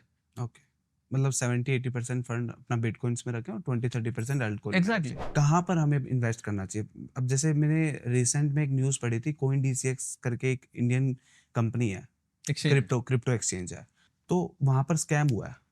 स्कैम नहीं हुआ है, हैक हुआ है। अच्छा, हैक हुआ है। हाँ, स्कैम मतलब कोई फ्रॉड होना, वो Okay. एक्सचेंज हैक हुआ है। ओके, एक्सचेंज हैक हुआ जी। है, आई थिंक 450 करोड़ का हैक हुआ है वहाँ बिल्कुल, पर। मतलब 380 ये सब चीजें माइंड 44 के मिलियन अंदर, डॉलर्स। लोगों के माइंड के अंदर नेगेटिविटी बनाते हैं कि क्यों हम जाएं जहाँ पर हैक होता है, या मतलब ये हैक क्यों हुआ है, क्या इसका रीजन रहा है? रीजन तो अभी तक उन्होंने खुल के नहीं बोला है। अच्छा। अब उन्होंने रीजन दिया है कि जो हॉट वॉलेट जो हैक हुआ है, तो जो यूज ऑपरेट कर रहा था उस टाइम पे, वो बंदे के सोशल मीडिया के थ्रू हैकर्स ने कुछ निकाला और उसको हैक कर दिया। मतलब कॉइन डीसीएक्स के वॉलेट को उन्होंने क्रैक डाउन करने की कोशिश करी। बट आप ये बोल रहे हो कि मैं गोल्ड में इन्वेस्ट इसलिए ना करूं क्योंकि ज्वेलर्स फ्रॉड कर रहे हैं। ओके। ज्वेलर में प्रॉब्लम है, गोल्ड में प्रॉब्लम नहीं है। तो एक्सचेंजेस में प्रॉब्लम है, क्रिप्टो में प्रॉब्लम नहीं है। तो अगर आपको कॉइन डीसीएक्स पे नहीं करना है तो बाइनेंस पे करो। बाइनेंस हैक नहीं हुआ है कभी, बाइनेंस पे चले जाओ, बाइबिट पे चले जाओ, बाइबिट पे हैक हुआ। बट बहुत सारे एक्सचेंजेस है दुनिया में, कॉइन बेस है, 50,000 एक्सचेंज, मतलब हजारों एक्सचेंजेस है, वहां पे जाके आप खरीद सकते हो। मतलब एक अगर ज्वेलर के पास चोरी हो रही है, इसका मतलब ये नहीं कि सारे ज्वेलर्स चोर है। उसके पास चोरी हुई, उसके पास प्रॉब्लम है, उसके पास सिक्योरिटी ब्रीच हुआ है। गोल्ड सही है, क्रिप्टो बिटकॉइन सही है, एक्सचेंजेस में प्रॉब्लम है, इसलिए हम प्रमोट करते हैं। मीडियम जो है परचेज करने का, वो एक्सचेंज है, और coin DCX I think one of the best platform था, जो भी उसने मार्केटिंग करी है, जो भी उसके यूजर्स थे। तो जब ये चीजें होती हैं, आप बोल रहे हो एक ज्वेलर पे हुआ, एक ज्वेलर से नुकसान हुआ, दूसरे ज्वेलर पे चले जाओ, तो जिस बंदे का फंड वहां पर इतना इन्वेस्ट दूसरे एक्सचेंज पे जा सकता है? बिल्कुल जा सकता है। बाय करने के लिए आपको एक्सचेंज पे जाना पड़ेगा। आप ये बोल रहे हो कि आज इंडिया में ऑनलाइन एक्सचेंज से ही क्रिप्टो बाय होता है। वर्ल्ड में ऐसे बहुत सारे चीजें, जैसे बिटकॉइन एटीएम है, एटीएम से आप बाय कर सकते हो। मेरे को एक्सचेंज पे जाना ही नहीं है, मैंने एटीएम में कैश डिपॉजिट करा और मेरे को बिटकॉइन खरीदना है, बिटकॉइन बाय कर लिया, और मैंने अपनी रिस्पॉन्सिबिलिटी पे अपने हार्डवेयर वॉलेट में मैंने उसको स्टोर कर लिया। मैं एक्सचेंज पे गया ही नहीं। हार्डवेयर वॉलेट ये क्या होता है? हार्डवेयर वॉलेट में होता है जो ऑफलाइन वॉलेट्स होते हैं, जैसे मैं हमेशा बताता हूँ, ये रिंग है, ये तो एक शेप में है। ऐसे बहुत सारे हार्डवेयर वॉलेट्स होते हैं जहां पे आप अपना बिटकॉइन अपने पास रख सकते हो। जैसे आपने सिंपल एग्जांपल बोलो, आपके पास जेब में वॉलेट है, आप उसमें कैश रखते थे पहले, आप बोल रहे हो कि मेरे को बैंक में रखना है कि अपने वॉलेट में रखना है, तो मैं क्या करूंगा, मेरे को बैंक पे भरोसा नहीं है, ओके, बैंक में चोरी हो सकती है, मैं ज्यादा सेफ हूँ, मैं अपने वॉलेट में रख लूंगा मेरे पैसे, तो मेरे पास ज्यादा सेफ है। तो अगर ये किसी ने चोरी कर लिया? कोई प्रॉब्लम नहीं, अगर ये कोई चोरी भी कर लेता है, इसका बैकअप है। तो ये मान लीजिए जैसे आपका फोन है, आईफोन है, तो अगर मेरा आईफोन कोई चोरी करता है तो मेरे डेटा को क्या होगा? कुछ नहीं होगा। जब तक पासवर्ड आपको पता नहीं है तो आप उसको फोन में जा नहीं सकते। तो ये एक डिवाइस है, इसके पीछे एक पासवर्ड है।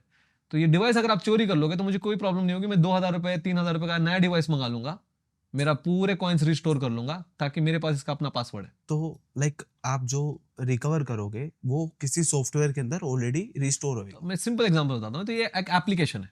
ओके एप्लीकेशन पे आप क्रिप्टो आपको दिखेगा। ओके जैसे पहले होता है कि आप जब बिटकॉइन बाय करते हो तो आपका हाँ। बिटकॉइन आपके पास नहीं होता, ब्लॉकचेन पे होता है, आपके पास बस कीज होती है। राइट और वो कीज आपके एक्सचेंजेस पे आपको दिखती है नंबर के फॉर्म में कि मेरे पास 1 बिटकॉइन है, 2 बिटकॉइन है। तो इसका एक एप्लीकेशन है। तो मान लो मैंने बाइनेंस पे 1 बिटकॉइन बाय किया और अपने हार्डवेयर वॉलेट इसके एप्लीकेशन पे मैंने ट्रांसफर करा, तो दिख जाएगा। दिख जाएगा इसका मतलब है इसके अंदर वो प्राइवेट की स्टोर्ड हो चुकी है ओके और वो रिप्रेजेंट कर रही है वो 1 बिटकॉइन को। अगर आपने इसको चुरा लिया तो आप वो एप्लीकेशन डाउनलोड करने के बाद भी एक्सेस नहीं कर सकते, क्योंकि वो पिन मांगेगा और वो पिन मेरे पास ही है। ठीक है मेरे दिमाग में इसके सीड फ्रेजेस होते हैं, 12 लेटर 12 वर्ड होते हैं, वो मेरे पास ही है। ओके आप चोरी कर लोगे और आप मेरा फोन भी अगर आपने हैक कर लिया तो भी मैं उसको डबल 2 फैक्टर ऑथेंटिफिकेशन होता है, आप लगा सकते हो। आप पासवर्ड लगा सकते हो, सिक्योरिटी क्वेश्चंस ऐड कर सकते हो। आपको जैसे इसको प्ले करना है वैसे कर सकते हो, सिक्योरिटी बचाने के लिए, ब्रीच नहीं होने के लिए। ओके अगर ये गुम जाएगा मैं नया ऑर्डर कर लूंगा, उसका पूरा बैकअप रिस्टोर कर लूंगा, नया एप्लीकेशन डाउनलोड कर लूंगा और मेरे कॉइन्स अपने पास आ गए। मेरे को मतलब लाइक ये मेरा गुम हो गया, मैंने ये परचेज किया, इसके अंदर मेरे एक्स अमाउंट ऑफ कुछ भी क्रिप्टो करेंसी है, सिर्फ बिटकॉइन रख सकते हैं क्रिप्टो करेंसी, कोई भी क्रिप्टो? सारे क्रिप्टो रख सकते हो। ओके ठीक है, मेरे पास ये रिंग है और ये मेरी गुम हो गई, तो इसका ऑलरेडी बैकअप बना होगा या मुझे साथ साथ बनाना पड़ेगा? जब आप रिंग लेते हो तो हम्म, होता क्या है मैं बताता हूँ। जब आप ना कोई भी बैंक अकाउंट रजिस्टर करते हो, ओके क्या करते हो, बैंक अकाउंट रजिस्टर करने के लिए आप नाम, आधार कार्ड, एड्रेस वगैरह डालते हो। उसके बाद वो आपको सिक्योरिटी क्वेश्चंस पूछता है। राइट राइट अब पूछते हो आपके मम्मी का नाम क्या है, फर्स्ट नेम बता दो, आप कौन से स्कूल में गए थे वो बता दो, सिक्योरिटी क्वेश्चंस ऐड करता है, तो आपको अंदर एंटर करने के लिए देता है। सेम जब आप ये नया ऑर्डर करते हो तो इसका एक सिक्योरिटी क्वेश्चंस मिलते हैं आपको। Right, इसको सीड फ्रेज बोला जाता है। ओके कोई 10 वर्ड होते हैं या कभी 14 वर्ड होते हैं और कभी 24 वर्ड्स होते हैं, ओके और वो पेन पेपर पे आप लिख लो। राइट वो जिसके पास होंगे उसका मालिक ये है। ओके मान लीजिए अगर आपका बैंक अकाउंट है और हम आपके सिक्योरिटी क्वेश्चंस मेरे पास हैं, तो मैं आपको ट्रांसफर कर सकता हूँ, मैं आपके बैंक अकाउंट में घुस के वो पैसा ट्रांसफर कर सकता हूँ। सिर्फ आपका मेरा आईडी पासवर्ड आपको पता है, आईडी पता है, तो मैं आपके बैंक अकाउंट में घुस सकता हूँ क्या? उसी तरह जब तक आपको ये मालूम होने के बाद, इसका पासवर्ड मालूम होने के बाद भी मैं नया ऑर्डर करके सीड फ्रेजेस डाल के इसको रिकवर कर सकता हूँ। रिकवर हो जाएगा? रिकवर हो जाएगा 100%, उस तरीके से पूरा रिकवर हो जाएगा। ठीक है जैसे सिक्योरिटी क्वेश्चंस होते हैं वैसे ही इसके सीड फ्रेज होते हैं। ठीक है तो जब आप इसको नए तरीके से इंस्टॉल करते हो सीड फ्रेज आपके पास आ जाते हैं। वो सीड फ्रेज नथिंग बट एक सिक्योरिटी क्वेश्चन है। ये जब गुम हो जाएगा, आप नया ऑर्डर करो, वो सिक्योरिटी क्वेश्चंस वो पूछेगा, मतलब वो सीड फ्रेज पूछेगा, और वो सीड फ्रेज पुट डाउन करोगे, आपका सारा बैकअप, सारे कॉइन्स आपके रिस्टोर हो जाएंगे। इतना ही सिंपल है। राइट, तो ये कहाँ से परचेज कर सकते हैं? अमेज़न पे बहुत सारे हार्डवेयर वॉलेट्स हैं, लेजर है, टेजोर है, टैंजम है। 2000 से लेके 35, 40, 45 हजार तक है। टच स्क्रीन भी हो चुका है आजकल। ओके टच स्क्रीन में तो आप ऑर्डर कर लीजिए ठीक है। जो आपकी तो कैपेसिटी है। मतलब इसके अंदर कुछ स्टोरेज होता है कि मतलब मैं इतने बिटकॉइंस रख सकता हूँ या इतनी? पूरे 21 मिलियन बीटीसी रख सकते हो, सारे इथेरियम जितने सप्लाई है वो सारे रख सकते हो, XRP रख सकते हो, सब कुछ रख सकते हो। एक वॉलेट में आप सब कुछ रख सकते हो। ये एक वॉलेट है। ओके वॉलेट में आप जितना रखना चाहो रख सकते हो, जितना आपकी कैपेसिटी है उतने आप सारे एक ही हार्डवेयर वॉलेट में रख सकते हो, सारे कॉइन्स रख सकते हो। ओके, तो इसको मतलब हर ऐप से कनेक्ट कर सकते हैं, इसके लिए पर्टिकुलर कोई ऐप? पर्टिकुलर ऐप है। ओके हर एप्लीकेशन, जैसे अभी ये टैंजम है तो टैंजम का एक पर्टिकुलर ऐप है। ओके अगर आपने लेजर का हार्डवेयर वॉलेट बाय किया तो लेजर का पर्टिकुलर ऐप है। आपने टेजोर का बाय किया तो टेजर को आपका, आप ये बोल रहे हो कि एसबीआई का आपने मान लीजिए बैंक अकाउंट खोला तो आपका एसबीआई का एप्लीकेशन होना चाहिए। आप आईसीआईसी का एप्लीकेशन में नहीं जा सकते, तो एसबीआई के एप्लीकेशन में जाके आप ट्रांसफर कर लो। सेम टैंजम के वॉलेट में जाके, टैंजम के एप्लीकेशन में जाके आप उसको एक्सेस कर सकते इंडियन कंपनी कुछ है ये या मतलब आउट ऑफ इंडिया की? हो। अभी तो सारे वर्ल्ड की कंपनीज हैं, बाहर की कंपनीज जो बनाते हैं, ओके बट इंडिया में ये बहुत अच्छी अपॉर्चुनिटी। हम कोशिश कर रहे थे कि एक टाइम में हम बनाएं, ओके क्योंकि सॉफ्टवेयर टेक्नोलॉजी अवेलेबल है। ओके आपको इसको एक नए डिवाइस बनाना पड़ेगा, एक नया शेप देना पड़ेगा। हम सोच रहे थे कि एक लॉकेट बनाएंगे। ओके लॉकेट बनाएंगे तो पेन ड्राइव बनाएंगे, पेन ड्राइव होता है ना जैसे हमारा पेन ड्राइव होता है उस तरीके से, और इसको शेप दे के हम लॉन्च करेंगे। हमारी इतनी बड़ी टीम नहीं है, इतना पैसा नहीं है, और अभी ऑलरेडी हम दूसरे चीज़ों पे काम कर रहे हैं, एक्सचेंज वगैरह पे। ओके बट एक बहुत अच्छी अपॉर्चुनिटी मुझे लगता है अगले 2 साल में, 3 साल में कोई ना कोई एक इंडियन कंपनी, कोई ना कोई एक इंडियन सॉफ्टवेयर, 2-3 बंदे मिलके एक हार्डवेयर वॉलेट कंपनी लॉन्च करेंगे। एक नया शेप देखने मिलेगा, एक नई सिक्योरिटी देखने मिलेगी। तो आप जो कर रहे हो वो क्या कर रहे हो? हम एक्सचेंज लॉन्च कर रहे हैं। Exchange Exchange. जैसे ऑलरेडी कोइन डीसीएक्स है, Exactly. मुद्रा है, मुद्रेक्स है। मुद्रेक्स है, कोइन डीसीएक्स है, और वजीर एक्स तो आई थिंक बंद हो चुका है। एग्जैक्टली बट वो लोग क्या करते हैं उसमें और हमारे में अभी ये डिफरेंस है, हम्म। आप जब भी बाय करते हो आप उनके वॉलेट पे स्टोर करते हो, आप उनके एक्सचेंज पे स्टोर करते हो, वहां पे हैक होने के चांसेस हो सकते हैं, ओके। जैसे हुआ है अभी। हाँ हाँ हाँ। तो आप क्या करते हो, नॉर्मल एक्सचेंज का प्रोसीजर क्या है, आपने बैंक अकाउंट से एक्सचेंज पे पैसा ट्रांसफर किया, आपने कॉइन बाय करा, बिटकॉइन बाय किया, अब उनके एक्सचेंज पे आपका बिटकॉइन पड़ा हुआ है। ठीक है। हमारे इसमें ये ऑप्शन नहीं है। ओके। हमारे इसमें ऑप्शन है, आप आए हमारे एक्सचेंज पे, आपने बोला मुझे बिटकॉइन चाहिए, आपने बोला कि मेरे पास अपना खुद का हार्डवेयर वॉलेट पड़ा हुआ है, ओके। आप मेरे यहाँ हार्डवेयर वॉलेट पे भेज दो, तो हम आपको आपसे एक बिटकॉइन के पैसे लेंगे और आपको सीधे वो हार्डवेयर वॉलेट में बिटकॉइन ट्रांसफर कर देंगे। मतलब जो आपकी बिटकॉइन की रिस्पॉन्सिबिलिटी वो आपको दे रहे हैं, ना हम उसकी बिटकॉइन रखने की रिस्पॉन्सिबिलिटी रख रहे हैं। मतलब आपका जो वॉलेट क्रिएट करना होता है जहां पे बिटकॉइन स्टोर कर सकते हो, ना हम वो बना रहे हैं, ना ही आपके बिटकॉइन की रिस्पॉन्सिबिलिटी किसी तरीके से हम ले रहे हैं। सीधे आप आओगे, एक बिटकॉइन परचेस करोगे, हम आपके हार्डवेयर वॉलेट या कोई भी अदर वॉलेट में, बहुत सारे हॉट वॉलेट होते हैं, जैसे ऑनलाइन वॉलेट बोला जाता है, हम जैसा ट्रस्ट वॉलेट हो गया, फैंटम वॉलेट हो गया, या आप एक्सचेंज भी, जैसे आपने कहा कि भाई मेरे को बाइनेंस पे क्रिप्टो ट्रांसफर करना है, मतलब मेरे को बाइनेंस पे जाकर ट्रेड करना है, बट मेरे को आपसे बाय करना है, तो आप हमारे प्लेटफॉर्म पे आओ, आप बोलो कि मुझे मेरे बाइनेंस पे ट्रांसफर कर दो, हम आप एक बीटीसी का प्राइस पे कर दो, हम आपका डायरेक्ट बीटीसी आपके बाइनेंस के अकाउंट में ट्रांसफर कर देंगे, आप वहां पे जाकर ट्रेड कर लो। तो आप जो बना रहे हो वो मतलब हर हार्डवेयर वॉलेट से कनेक्ट रहेगा? नहीं, आप कनेक्ट कर सकते हो, हम ये बता रहे हैं। ओके, कनेक्ट कर आप सकते कनेक्ट कर सकते हो, आप कहीं पे भी ट्रांसफर कर सकते हो, हम ये बता रहे हैं। हैं। ओके। क्या होता है एक्सचेंजेस पे, क्या होता है आप जब भी बात करते हो ना, वो एक्सचेंज पे पड़ा होता है। एग्जांपल के तौर पे बैंक का आपके मतलब आपका जो ऐप बन रहा है, जो भी एक्सचेंज रहेगा, उसके अंदर मैंने अगर कुछ भी क्रिप्टो करेंसी बाय करी, फॉर एग्जांपल बिटकॉइन बाय किया या इथेरियम बाय किया, तो वो डायरेक्ट हार्ड वॉलेट में जाएगा? आप हार्डवेयर वॉलेट में ले सकते हो, हाँ। बाइनेंस पे ले सकते हो, आप ट्रस्ट वॉलेट पे ले सकते हो, फैंटम पे ले सकते हो, आप कोई भी अदर वॉलेट पे ले सकते हो, बट हमारे प्लेटफॉर्म पे नहीं रख सकते। ओके। ये इसलिए अच्छा है क्योंकि हम उसकी सिक्योरिटी ले ही नहीं रहे, ताकि हम हैक भी हो जाएंगे तो आपका पैसा आपके पास ही है, ओके। कुछ भी हो तो आपके पास है। इसको हम बोलते हैं on ramp end off ramp service. Initially हम इस तरीके से लॉन्च करते हैं। जैसे एक एग्जांपल, सिंपल तौर पे एग्जांपल होता है, आप हम बैंक है, एक मनी ट्रांसफर है, आप बोलते हो कि हमारे पास आ गए, हम बैंक नहीं है जिसको आपका पैसा स्टोर करके रख लेंगे, हम बोल रहे हैं कि आप आ गए हमारे पास और आपने बोला यार मेरे को इंडिया के बाहर दुबई में मेरा एक बैंक अकाउंट है, वहां पे पैसे ट्रांसफर कर दो। आपने आया, पैसा डिपॉजिट किया हमारे पास और आप बोले कि वहां पे मेरे को दिरहम्स मतलब कन्वर्ट करके दिरहम्स में दे दो। तो हम क्या कर रहे हैं, हमने आपका बैंक अकाउंट ओपन किया है क्या? नहीं, आप आए, हमने डायरेक्टली आपको दुबई के जो भी बैंक अकाउंट है वहां पे आपका दिरहम्स ट्रांसफर कर दिया। सेम हम एक्सचेंज पे हम ये एक्सचेंज कर रहे हैं। क्या हमने आपकी पैसे की रिस्पॉन्सिबिलिटी ली? क्या हमने आपका बैंक अकाउंट बनाया? बिल्कुल भी नहीं।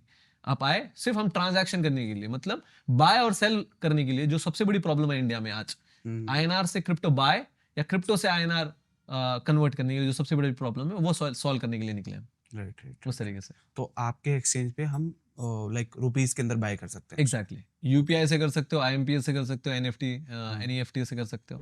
तो CoinDCX के अंदर जो हैक हुआ था, मतलब वो ऐसा बोल रहे थे कि उनका हॉट वॉलेट पे हैक हुआ था, जी, कोल्ड वॉलेट पे नहीं हुआ। कोल्ड मतलब ये जैसे ऑफलाइन वॉलेट को कोल्ड वॉलेट बोलते हैं, आप इतना समझ लीजिए। कोल्ड मतलब जहां पे लाइक हार्डवेयर टाइप का। Hardware wallet. कोल्ड वॉलेट मतलब जो है ना इंटरनेट से कनेक्टेड नहीं है, ओके उसको ऑफलाइन वॉलेट, उसको कोल्ड वॉलेट बोलते हैं। ओके। तो ये अभी इंटरनेट से कनेक्टेड नहीं है, इसमें कोई वाईफाई कोई अटैचमेंट नहीं है। तो ये एप्लीकेशन जो इसकी आती है उससे तो कनेक्ट होती है? बिल्कुल है, बट इसको ट्रांजैक्शन करने के लिए, इसको हैक करने के लिए कॉइन कभी ना कभी ऑनलाइन क्रिएट टच होना पड़ेगा। ओके। ट्रांजैक्शन करने के लिए जब वो टाइम होगा शायद वहां पे एक हैकर आके कुछ कर पाए, बट अगर मैं उसको अपने एप्लीकेशन पे रख दूं, जब तक इसको, ये अब ऑफलाइन है ना, अब इसमें कोई कितना भी बड़ा हैकर आ जाए, इसको कैसे हैक करोगे? अब जैसे आपकी घड़ी है, अब वो कहाँ वाईफाई से कनेक्टेड है, कुछ नहीं है, तो आपका वो कहाँ से हैक होगा? बट आप उसको अगर मान लो आपका एप्पल वॉच तो है, मतलब इसको ट्रांजैक्शन को करने के लिए हमारे को टच करना पड़ता है? टच करना पड़ेगा। ओके। रिंग के लिए टच करना पड़ता है, अदर हार्डवेयर वॉलेट्स के लिए अपना अपना एक सिस्टम बनाया दिया है। सिस्टम बनाया गया है कि आपको फोन में कनेक्ट कर रहे हो या आप अपने लैपटॉप पे कनेक्ट कर रहे हो, किसी मतलब कहीं ना कहीं वो कनेक्टिविटी हमारे को मैन्युअली करनी पड़ेगी? एग्जैक्टली। ओके। क्योंकि आपको ट्रांजैक्शन तो ऑनलाइन ही होगा ना, हाँ। ट्रांजैक्शन तो ऑनलाइन होगा। अभी जाके एक जैक डॉर्सी, जिसने ट्विटर का फाउंडर है, ओके। जो ट्विटर का को फाउंडर है, उसने एक एप्लीकेशन लेके आई, एक टेक्नोलॉजी लेके आई है, जहां पे मैं और आपको बिटकॉइन भेज सकता हूं इंटरनेट कनेक्टेड नहीं होते हुए। Without internet connection I can send you 1 bitcoin to you straight away. Bluetooth की तरह काम होता है, इस तरह ऐसे ऐसे कुछ उसने निकाला है, उसको बिट चैट बोलते हैं। ओके। उस तरीके से मैं आपको बिटकॉइन भेज सकता हूँ। तो वो मतलब लाइक नियर बाय पर्सन को भेज सकते हैं लाइक या मैंने एग्जैक्टली यूज नहीं किया, मैंने उसके एप्लीकेशन के बारे में पढ़ा है। नियर बाय है, उसकी कितनी डिस्टेंस पे कर सकते हैं उतनी मेरे को जानकारी नहीं, बट देखो ये टेक्नोलॉजी अपग्रेडिंग है, हाँ, ये टेक्नोलॉजी 2008 में नहीं थी। गोल्ड में और बिटकॉइन में ये डिफरेंस है, गोल्ड पत्थर का शेप कभी चेंज नहीं होगा, पत्थर ही रहेगा वो। गोल्ड को क्या करोगे आप, क्या इनोवेशन लेके आओगे आप उसको, सिर्फ शेप ही चेंज करोगे ना, ज्वेलरी बना दी, ब्रेसलेट बना दिया, रिंग बना दिया, बट गोल्ड गोल्ड ही है, वो एंड में पत्थर ही है, अलग शेप का पत्थर है। बट बिटकॉइन में टेक्नोलॉजी होते हुए इतने अपग्रेड आ सकते हैं आगे फ्यूचर में, विदाउट इंटरनेट आज भेज सकते हैं। आप सोचिए ऐसी कोई टेक्नोलॉजी आ सकती है जब शायद हम स्पेस में जा रहे हैं, तो आप गोल्ड कैसे भेजोगे उसको, बिटकॉइन भेज सकते हो, टेक्नोलॉजी है, 50 एप्लीकेशन आ सकते हैं इसमें अपग्रेडिंग टेक्नोलॉजी पे, बट गोल्ड में नहीं हो सकता, यही बिटकॉइन की खासियत है। तो हमारे को गोल्ड मिल जाता है, बहुत सारे अमाउंट में गोल्ड मिल जाता है, तो उसकी भी आई थिंक सप्लाई ज़्यादा हो जाएगी और डिमांड वो हो जाएगा, कम हो जाएगा, तो प्राइसेस उसके भी डाउन जा सकते हैं। जाएंगे ही, जो भी चीज की डिमांड, अगर सप्लाई ज्यादा हो जाएगी तो डिमांड कम हो जाती है, ओके, डिमांड कम हो जाती है तो प्राइस गिरेगा, ओके, सिंपल। वो आप गोल्ड ले लो, सिल्वर ले लो, डायमंड ले लो, कोई भी चीज ले लो। बिटकॉइन में वैसा नहीं होता, बिटकॉइन में कैप है, इसीलिए तो बिटकॉइन जो माइन कर रहे हैं, मतलब कौन करता है इसको माइन, मतलब कोई ऐसा कोई कंपनी है या क्या है? जैसे गोल्ड में हमने जैसे कहा माइनर्स जो बोला जाता है, जो आदमी लोग खोदते हैं ना उसको माइनर्स बोला जाता है। यहाँ पे आदमी लोग नहीं खोद रहे, मशीन्स, ये टेक्नोलॉजी है ना, तो जो प्रॉब्लम सॉल्व कर रही है मशीन्स कर रहे हैं, इसको माइनर्स बोला जाता है। तो ये मशीन्स ऐसे आप भी लगा सकते हो, बड़े बड़े मशीन सेंटर्स हैं, इसको हम माइनिंग फार्म्स बोलते हैं, ओके, वो लोग बिटकॉइन को माइन करते हैं। ओके, जो माइन करता है उसको रिवॉर्ड मिलता है, अच्छा, जो जो जो गोल्ड जाके ढूंढेगा, जो कंपनी जाके ढूंढेगी, जिसको मिलेगा, जो कंपनी को मिलेगा उसका गोल्ड होगा ना। ओके, तो बिटकॉइन का जो भी ये प्रॉब्लम सॉल्व करता है, जो बिटकॉइन को माइन कर रहा है, तो वो मेहनत कर रहा है, तो उसको bitcoin as a reward problem solve मतलब बिटकॉइन माइन कर रहा है। एग्जैक्टली। ओके, जैसे बिटकॉइन मैं माइन कर रहा हूँ, अब मैं जब उसको माइन कर रहा हूँ तो जितने भी बिटकॉइंस बनेंगे वो मेरे खुद के हैं, एग्जैक्टली, वो मेरे खुद के हैं। तुम्हारे खुद के हैं। बट बिटकॉइन माइनिंग है क्या, ऐसा नहीं है ना, आप भी माइन कर रहे हो, मैं भी माइन कर रहा हूँ, और कोई भी माइन कर रहे हैं, वो भी माइन कर रहा है, पॉल भी माइन कर रहा है, ऐसा नहीं होता। बिटकॉइन माइनिंग का प्रोसेस क्या है, जब आप है ना कोई भी ट्रांजैक्शन करते हो दुनिया में, वो ट्रांजैक्शन वेरीफाई करने के लिए एक थर्ड पार्टी होता है। मैं जैसे नॉर्मल एग्जांपल देता हूँ, जैसे मैंने आपको $10 ट्रांसफर करे ना, तो बैंक है ना मेरे अकाउंट में से $10 माइनस करता है और आपके अकाउंट में $10 प्लस करता है। ओके, और ये बैंक ट्रस्ट डेवलप कर रहा है, क्योंकि मैं तो आपको डिजिटली भेजा हूं ना, तो कोई तो चाहिए थर्ड पार्टी बताने के लिए कि मेरे -10 कर दो और आपके इसमें 10 ऐड कर दो। राइट, राइट, अब बिटकॉइन में क्या होता है कि कोई थर्ड पार्टी नहीं है, तो कोई ना कोई चाहिए ना ये वेरीफाई करने के लिए मैंने आपको एक बिटकॉइन भेजा है, तो ये माइनर काम कर रहा है। ओके, ये जो ट्रांजैक्शन के जो लेजर्स बना रहा है, जो रिकॉर्ड बना रहा है, जो इन्फॉर्मेशन स्टोर कर रहा है ब्लॉकचेन पे, ये माइनर कर रहा है। अब ये माइनर जो मेहनत कर रहा है उसको रिवॉर्ड मिलना चाहिए ना। तो यहाँ पे क्या होता है, बिटकॉइन जो नॉर्मल दुनिया में क्या होता है, मेरा जो ट्रांजैक्शन आपके साथ हो रहा है वो बैंक कर रहा है, यहाँ पे माइनर कर रहा है। और बैंक आपके पैसे मेरे स्टोर करने के लिए क्या करता है, वो कहीं ना कहीं किसी को लेंड करके 12% चार्ज करता है। यहाँ पे क्या होता है, ये मेहनत करने की इसको कुछ तो रिवॉर्ड मिलना चाहिए, इसको बिटकॉइन के तौर पे रिवॉर्ड मिलता है। आपने अभी बोला कि जैसे वो माइन कर रहा है, एक दिन में कितने बिटकॉइन माइन कर सकते हैं या कुछ ऐसा टाइमिंग होता है? हर 10 मिनट, हर 10 मिनट, हर 10 मिनट में बिटकॉइन माइन होता है। हर 10 मिनट में बिटकॉइन माइन होते हैं। माइन होना मतलब अब सिंपल होता है, जनरेट होना, नया बिटकॉइन पैदा होना। ओके, नया बिटकॉइन पैदा होने को माइनिंग बोलते हैं। ठीक है, नया आज से अभी जो अब टाइम स्टार्ट होता है, तो अगले 10 मिनट में अभी की जो हाल्फिंग साइकिल है, तो हर 10 मिनट में 3.125 बिटकॉइन माइन होंगे, न्यू जनरेट होंगे, पैदा होंगे, सप्लाई में आ जाएंगे, एक्स्ट्रा बिटकॉइन सप्लाई में आ गया। जैसे अगर आपने गोल्ड खोदा तो गोल्ड ज्यादा आ गया सप्लाई में, आप कितना भी खोदोगे तो ज्यादा आएगा। फिक्स है मतलब कि 10 मिनट में 3.25 ही आएंगे, 125 इतना ही आएंगे अगले 2028 तक। अभी कोई कंपनी ने बिटकॉइन माइन कर रही है, ठीक है, मैंने भी कोई कंपनी लगा दी, 3-4 कंपनी बिटकॉइन को माइन कर रही है। जब कंपनी माइन कर रही है अलग अलग से, ठीक है, कम या ज्यादा हो सकता है, लाइक आपने जैसे गोल्ड का एग्जांपल दिया, अब गोल्ड को माइन कर रहा है, अब एक कंपनी गोल्ड को माइन कर रही है, तो उसको अगर गोल्ड मिल जाता है तो गोल्ड प्लस हो जाएगा ना। बिल्कुल, एक कंपनी कहीं और माइन कर रही है और 4-5 कंपनी माइन कर रही है, तो चांसेस ज्यादा है कि उसको भी गोल्ड मिल सकता है, तो प्लस हो जाएगा। तो बिटकॉइन के अंदर भी तो ऐसा ही है ना कि अगर मैं भी माइन कर रहा हूँ, कोई और कंपनी माइन कर रही है, कोई XYZ कोई भी कंपनी माइन कर रही है, तो वो ज्यादा होएगा ना। बहुत अच्छी बात करी आपने बहुत अच्छा आंसर दे दिया इसका। आप हो, मैं हूँ और पॉल है, आपने हैदराबाद में माइन कर रहे हो, मैं दिल्ली में माइन कर रहा हूँ, और पॉल है ना बॉम्बे में माइन कर रहा है, और सब जहाँ पे गोल्ड मिल रहा है, तो वहाँ पे 3 किलो गोल्ड मिला है, हैदराबाद में 3 किलो गोल्ड मिला है, बॉम्बे में 3 किलो, दिल्ली में 3 किलो और हैदराबाद में 3 किलो, कितने हो गए? तो 10 मिनट में 9 किलो गोल्ड माइन हो गया, मिल गया नया। बिटकॉइन में ऐसा नहीं होता। आप हैदराबाद में माइन कर रहे हो, मैं बॉम्बे में माइन कर रहा हूँ, और पॉल है ना दिल्ली में माइन कर रहा है, एक ही को 3.125 बिटकॉइन मिलेगा, हालांकि मेहनत तीनों ने की रही है। मेहनत तीनों की एक गिरी ही है, को मिलेगा। एक ही को मिलेगा, एक ही माइनिंग पूल होते हैं, इसको पूल बोलते हैं, पूल बोलते हैं इसको हम। ओके। माइनिंग की फार्म्स और पूल्स में ज्वाइन होना पड़ता है। ओके। मतलब आप एक एनर्जी, ये एक बहुत बड़ा चैप्टर है। पूल का मतलब क्या है, आप ऐसा मान लो आप भी माइन कर रहे हो, मैं भी माइन कर रहा हूं और पॉल भी माइन कर रहा है, तो एक ही आदमी को 3.125 बिटकॉइन माइन होंगे, मिलेंगे, एक ही को मिलेगा। सरप्लस नहीं होगा कि आपने 3 कर लिया, मैंने 3 कर लिया और फॉर जिसको 3 मिल एग्जाम्पल गया। आपने माइन किया, मतलब कोई 3 लोकेशन पे अलग अलग माइन कर रहे हैं, तो एक ही को मिलेगा। वो क्यों मिलेगा? क्योंकि उसके पास ज्यादा एडवांस टेक्नोलॉजी थी, या उसके पास सिस्टम बड़ा था, उस टाइप से। डेप्थ में बहुत अच्छे से बता देता हूँ। जब भी आपको मैंने एक बिटकॉइन भेजा है, अबरार ने शुभम को एक बिटकॉइन भेजा है, कहाँ पे भेजा है? हैदराबाद में भेजा है, मणिकोंडा में भेजा है, रात के 9:45 पे भेजा है, सही है। ये इंफॉर्मेशन स्टोर करके क्रिप्टोग्राफी में बाइनरी नंबर्स होते हैं 0101, इसको 256 SHA बोलते हैं, जो शाह एल्गोरिदम पे बिटकॉइन चलता है। ठीक है। इसको स्टोर करके ब्लॉकचेन पे जो सबसे पहले ऐड करेगा, ओके। सबसे पहले जो ऐड करेगा उसको बिटकॉइन मिलेगा। देखो, मैं मैनुअली तो कुछ नहीं कर रहा हूँ, मशीन्स कर काम रहे हैं, मशीन्स कर रहे हैं। एग्जैक्टली। तो मशीन्स टेक्नोलॉजी या तो एडवांस होएगी, जिसकी टेक्नोलॉजी ज्यादा एडवांस होएगी। फॉर एग्जांपल XYZ कोई भी कर रहा है, Y की टेक्नोलॉजी एडवांस थी, तो उसका स्टोर सबसे पहले होगा। बिल्कुल तो X और Z की जो मेहनत थी वो खत्म चली गई, मतलब वो बिल्कुल खराब गई। बिल्कुल। आपका फोन है, आपका फोन दिखाओ एक मिनट, पासवर्ड है उस पर? हाँ, राइट। बहुत अच्छी बात है, दिखाओ, खोलो मत उसको। ओके। बहुत अच्छे से एग्जांपल करता हूँ। ये फोन है, अब मेरे को पासवर्ड पता है क्या? आपको पता है सिर्फ। अब मैं क्या कर रहा हूँ, मैं टप टप टप दबा रहा हूँ और कोशिश कर रहा हूँ पासवर्ड ढूंढने की।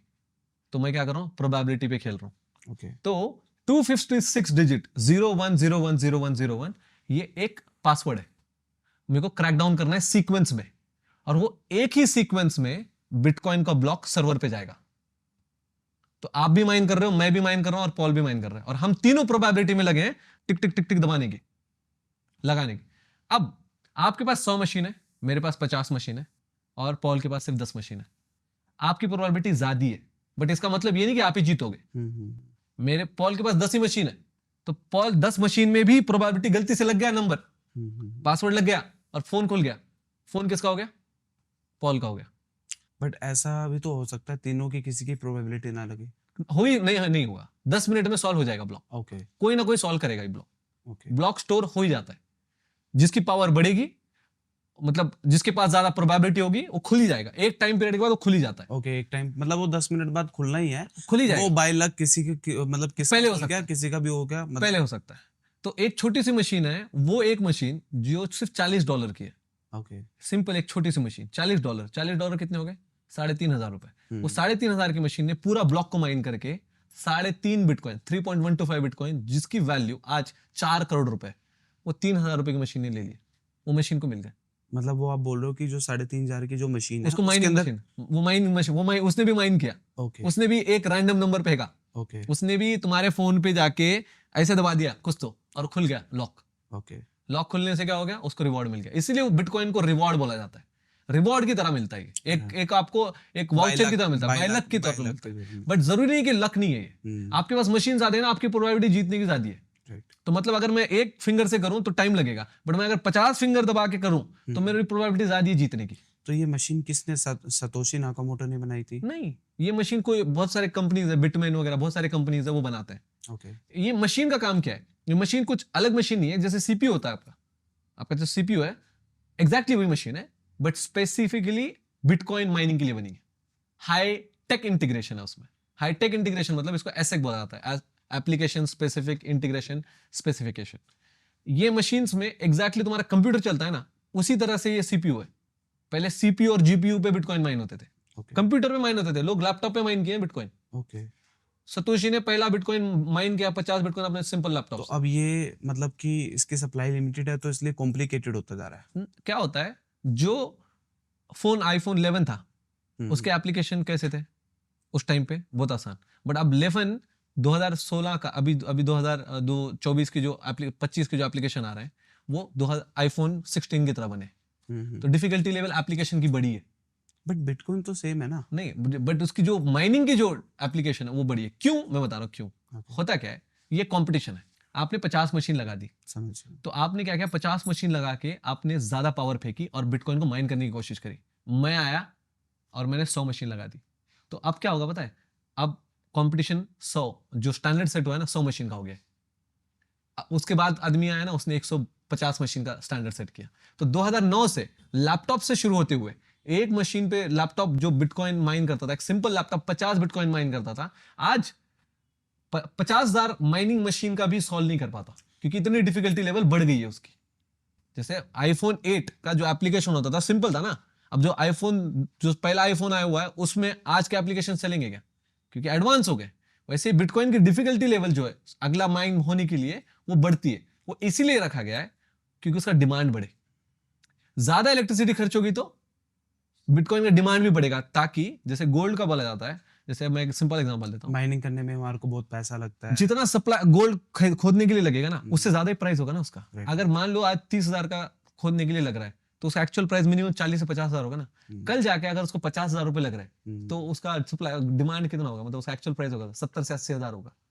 50,000 रुपए खोदने लग रहे हैं तो उसका प्राइस 20,000 होगा, तो क्यों गोल्ड माइन करेंगे। जितना तो डिफिकल्टी लेवल बढ़ रहा है, इस तरीके से समझ सकता हूँ, लाइक बिटकॉइन जो है वो 10 मिनट में सोल्व होना ही होना है, होना ही होना है, वो एज इट इज सोल्व होना ही है। होना ही है। हमने उसका कंपटीशन बढ़ा दिया, लोगों ने बढ़ा दिया, लोगों ने माइनिंग करके उसका कंपटीशन बढ़ा दिया। वो 10 मिनट बाद जो एडवांस टेक्नोलॉजी है उसके पास चला जाता है। प्रोबेबिलिटी है, प्रोबेबिलिटी है, उसकी प्रोबेबिलिटी ज्यादा है। बट ऐसा जरूरी नहीं कि उसी के पास जाएगा। मैं बता रहा हूं, 3,000 रुपए का एक छोटा सा डिवाइस 4 करोड़ रुपए कमा चुका है। और लोगों ने 4 करोड़ के फार्म लगा के भी बिटकॉइन माइन नहीं तो हुआ। सबसे ज्यादा कौन करता है बिटकॉइन माइन? बहुत है यार, बहुत बड़े बड़े फार्म्स है। आइसलैंड में फार्म्स है, स्विट्जरलैंड में फार्म्स है, भूटान कर रहा है, as a country Bhutan mine करता है। अब पाकिस्तान 2,000 मेगावाट की एनर्जी दे रहा है। ग्रीनलैंड में उसके फार्म्स है, इथोपिया में इतने बड़े बड़े फार्म्स है, दुबई बड़े बड़े माइनिंग फार्म्स लगाए हुए हैं। मतलब कोई पर्टिकुलर कंपनी ने लगाया है या इंडिविजुअल? आपने जैसे आप गोल्ड अब खोदने जाते हो तो क्या करते हो, आपकी भी कंपनी हो सकती है, शुभम की, अबरार की भी कंपनी हो सकती है। आप वहां पे जाके स्विट्जरलैंड में खोद रहे हो, मैं जाके इंडिया में खोद रहा हूँ। बट गोल्ड में जैसे आपने कहा पहले, वहां पे खोदा हुआ गोल्ड मिल गया और यहाँ पे खोदा हुआ गोल्ड मिल गया, तो क्या हो गया, गोल्ड ज्यादा सरप्लस ऐड हुआ है। बट आप स्विट्जरलैंड में माइन कर रहे हो बिटकॉइन, या इथोपिया में कर रहे हो, या यूएसए में कर रहे हो, एक ही को मिलेगा। बिटकॉइन एडअप होके सरप्लस नहीं हो जाएगा। 3 बिटकॉइन ही बाहर निकलेंगे, मतलब 3 बिटकॉइन ही बाहर निकलेंगे। तो ऐसा कुछ डाटा है आपके पास कि मतलब इंडिया के अंदर कितने बिटकॉइन माइंस होते हैं, या मतलब इंडिया में है ही नहीं। अच्छा, है ही नहीं। बिटकॉइन बड़े फार्म्स नहीं है, छोटे छोटे इंडिविजुअल लेवल पे लोग 5 मशीन 10 मशीन 15 मशीन करके कर रहे हैं। ओके, उसमें कोई मतलब बहुत चांसेस तो कम है। कितना एक मतलब एक टारगेट, मतलब कितना एक सेटअप का कॉस्ट आता है कि हम उससे प्रोबेबिलिटी हमारी लग जाए कि मतलब ये है कि हम उससे बिटकॉइंस बना सकते हैं? यार अभी डिपेंड करता है, जैसे मैंने कहा ना कि 3,000 रुपए का भी मशीन, नहीं, वो तो देखो बाय चांस हो गया। तो फिर अब आपके ऊपर है, आप 50 मशीन लगा लो। अब एक मशीन 1.5 लाख रुपए से लेके 35 लाख रुपए तक है। ओके, 1.5 लाख रुपए से लेके 35 लाख रुपए तक है। कितनी हाईटेक मशीन आपको करनी है, इसको हैश रेट बोला जाता है। बिटकॉइन का जो माइनिंग है ना, हैश रेट पे चलता है। तो जो 35 लाख का हैश रेट है वो सबसे ज्यादा है, वो ज्यादा पावर फेंकेगा, उसकी ज्यादा प्रोबेबिलिटी है। अब 35 लाख के आप 100 मशीन लगा लो, शायद आप ज्यादा जीतने के चांसेस हो जाएंगे। जो 1.5 लाख रुपए का मशीन लगा के बैठा हुआ है, उसके चांसेस कम है। तो आपके ऊपर है, आप कौन सा लगाना चाहते हो। मतलब उसको कोई भी मैनुअली नहीं करता, अपने आप ही वो ऑटोमेटिक चलता है। हाँ, आप उसको ये तो नहीं है कि मतलब मैं कुछ कोडिंग डाल करके उसको क्रैक करने की कोशिश कर सकता होता क्या है, इसका एक सिंपल प्रोसीजर है। आपने बिटकॉइन की मशीन बाय कर ली, आप उसके बाद एक सॉफ्टवेयर है बिटकॉइन का, आपको बिटकॉइन माइन करना है, तो बिटकॉइन का सॉफ्टवेयर डाउनलोड कर दिया, आपका वॉलेट कनेक्ट कर दिया, और वो मशीन सिर्फ इलेक्ट्रिसिटी देते रहो, ओके, ऑटोमेटिक माइन करता है।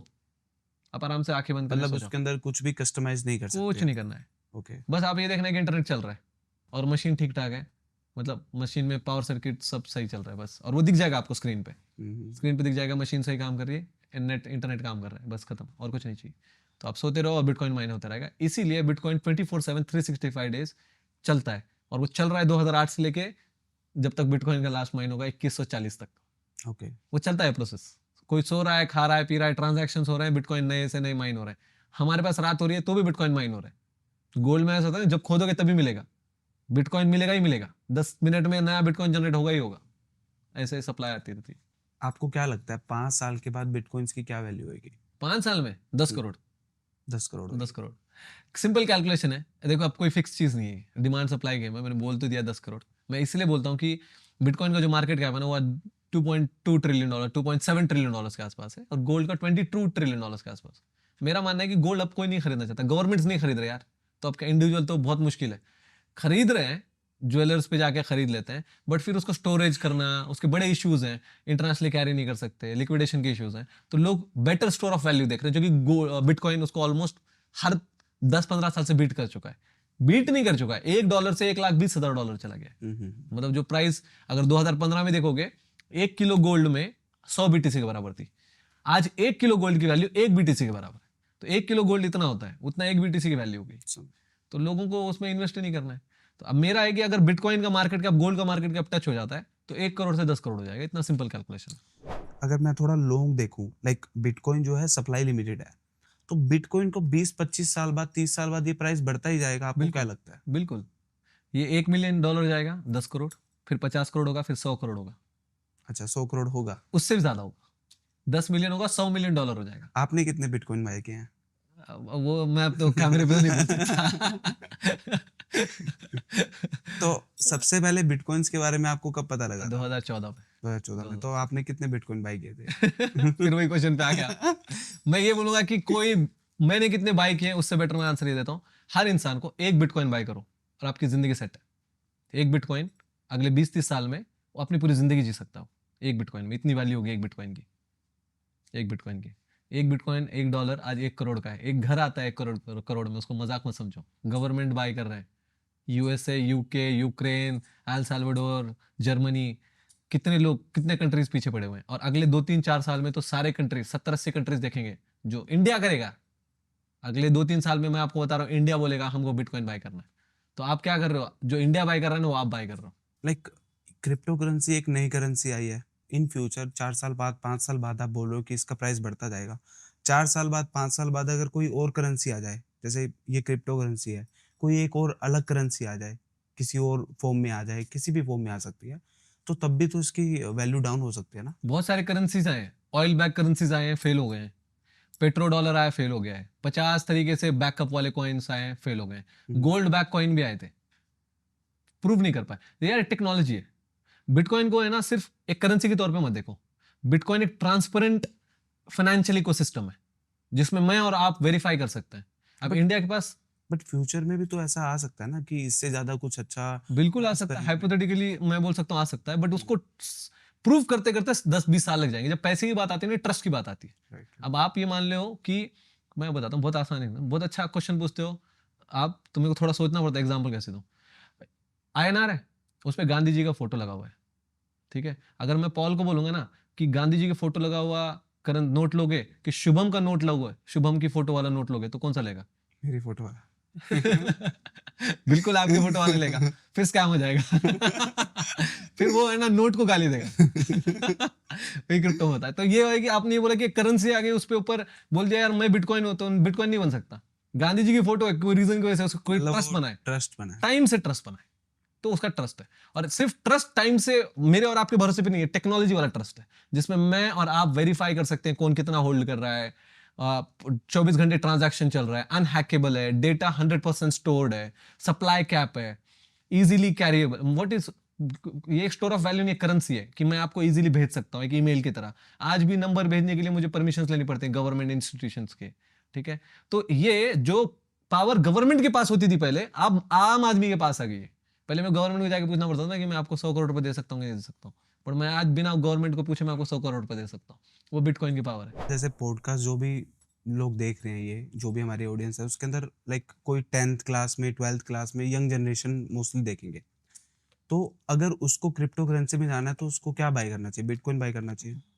उसको कुछ नहीं बाय करना चाहिए, चुपचाप बिटकॉइन बाय करना चाहिए। बिटकॉइन बाय करना अगर चाहिए। उसने लाइक अगर उसको बिटकॉइन बाय करना चाहिए तो कैसे उसको बिटकॉइन बाय करना चाहिए? वन टाइम में करना चाहिए? और कितने से हम स्टार्ट कर सकते हैं कि मतलब फॉर एग्जांपल मतलब एक 10,000 रुपये से, 50,000 रुपये से, कितने अमाउंट से हम स्टार्ट कर सकते हैं? ये क्वेश्चन बहुत लोगों का डाउट है, मैं बता देता हूँ। सब लोग बोलते हैं यार मेरे को एक बिटकॉइन बाय करना है, तो 1 करोड़ का मैं बिटकॉइन कैसे बाय करूंगा? जो बिटकॉइन का जो स्मॉलेस्ट डोमिनेशन है, डिनोमिनेशन है, ओके। जो स्मॉलेस्ट यूनिट है, जैसे रुपीस का सबसे स्मॉलेस्ट यूनिट कौन सा है? पैसा है, एक पैसा। तो बिटकॉइन का जो सबसे स्मॉलेस्ट यूनिट है उसको सतोशी बोलते हैं। Okay 0.701 okay. एक सतोशी होता है। तो आप एक सतोशी बाय कर सकते हो। आप एक सतोशी का क्या प्राइस होता है? एक 10 पैसे। 10 पैसे होते 10 पैसे हैं। ओके, मतलब 1 रुपया भी नहीं लगाना। 1 रुपए भी नहीं 1 लगाना। रुपए में 10 सतोशी आ जाएंगे। एक रुपए में 10 सतोशी आ जाएंगे। ओके। तो 10 पैसे का सतोशी बाय करना is nothing but buying a small part of bitcoin. तो आप 10 रुपए से बाय कर सकते हो, 100 रुपए से बाय कर सकते हो, 500 रुपए पर बाय कर सकते हो, आपकी जितनी कुव्वत है आप बाय करते रहो। ये टुकड़े टुकड़े जो गोल्ड होते हैं, ये मत समझो 1 किलो गोल्ड बाय करना है, गोल्ड का छोटा टुकड़ा बाय कर सकते हो और वो भी गोल्ड है। तो बिटकॉइन जब सतोशी बाय करते हो वो भी एक बिटकॉइन है, छोटा पार्ट, और उसकी भी वैल्यू बढ़ रही है। जब बिटकॉइन की प्राइस बढ़ रही है तो वो भी सतोशी की प्राइस बढ़ रही है। मेरे को एक चीज ये बताओ कि जैसे जैसे इंडिया के अंदर एक्सचेंजेस है, लाइक शेयर मार्केट है, गोल्ड के अंदर हम ट्रेड करते हैं, शेयर मार्केट में ट्रेड करते हैं, ऐसा क्यों होता है लाइक क्रिप्टो करेंसी के अंदर हैक ज़्यादा हो रहे हैं? मतलब हैक हो रहा है, वजीरेक्स के ऊपर हुआ, कोइन डीसीएक्स के ऊपर हुआ, तो सिर्फ क्रिप्टो करेंसी के अंदर ऐसा क्यों हो रहा है? बल्कि सबसे ज़्यादा क्रिप्टेड करेंसी मानी जाती है ये, मतलब सिक्योर करेंसी मानी जाती है। तो ऐसा क्यों हो रहा है कि इन एक्सचेंज के ऊपर सबसे ज़्यादा हैक हो रहा है? लाइक जो दूसरे एक्सचेंजेस हैं शेयर मार्केट के, लाइक ग्रो है, दूसरे जो भी एक्सचेंजेस हैं उसके अंदर कुछ भी हैक नहीं होता, इसके अंदर क्यों इतना हैक होता है? जैसे आपने बोला ना कि आपने बहुत अच्छा आंसर दिया, एक्सचेंजेस हैक हो रहा है, क्रिप्टो नहीं हो रहा है। क्रिप्टो हैक नहीं हो सकता, बिटकॉइन हैक नहीं हो सकता। बिटकॉइन जहां पे स्टोर कर सकते हैं ना वो चीज हैक हो सकती है। देखो बिटकॉइन ना एक इंक्रिप्शन पे काम करता है।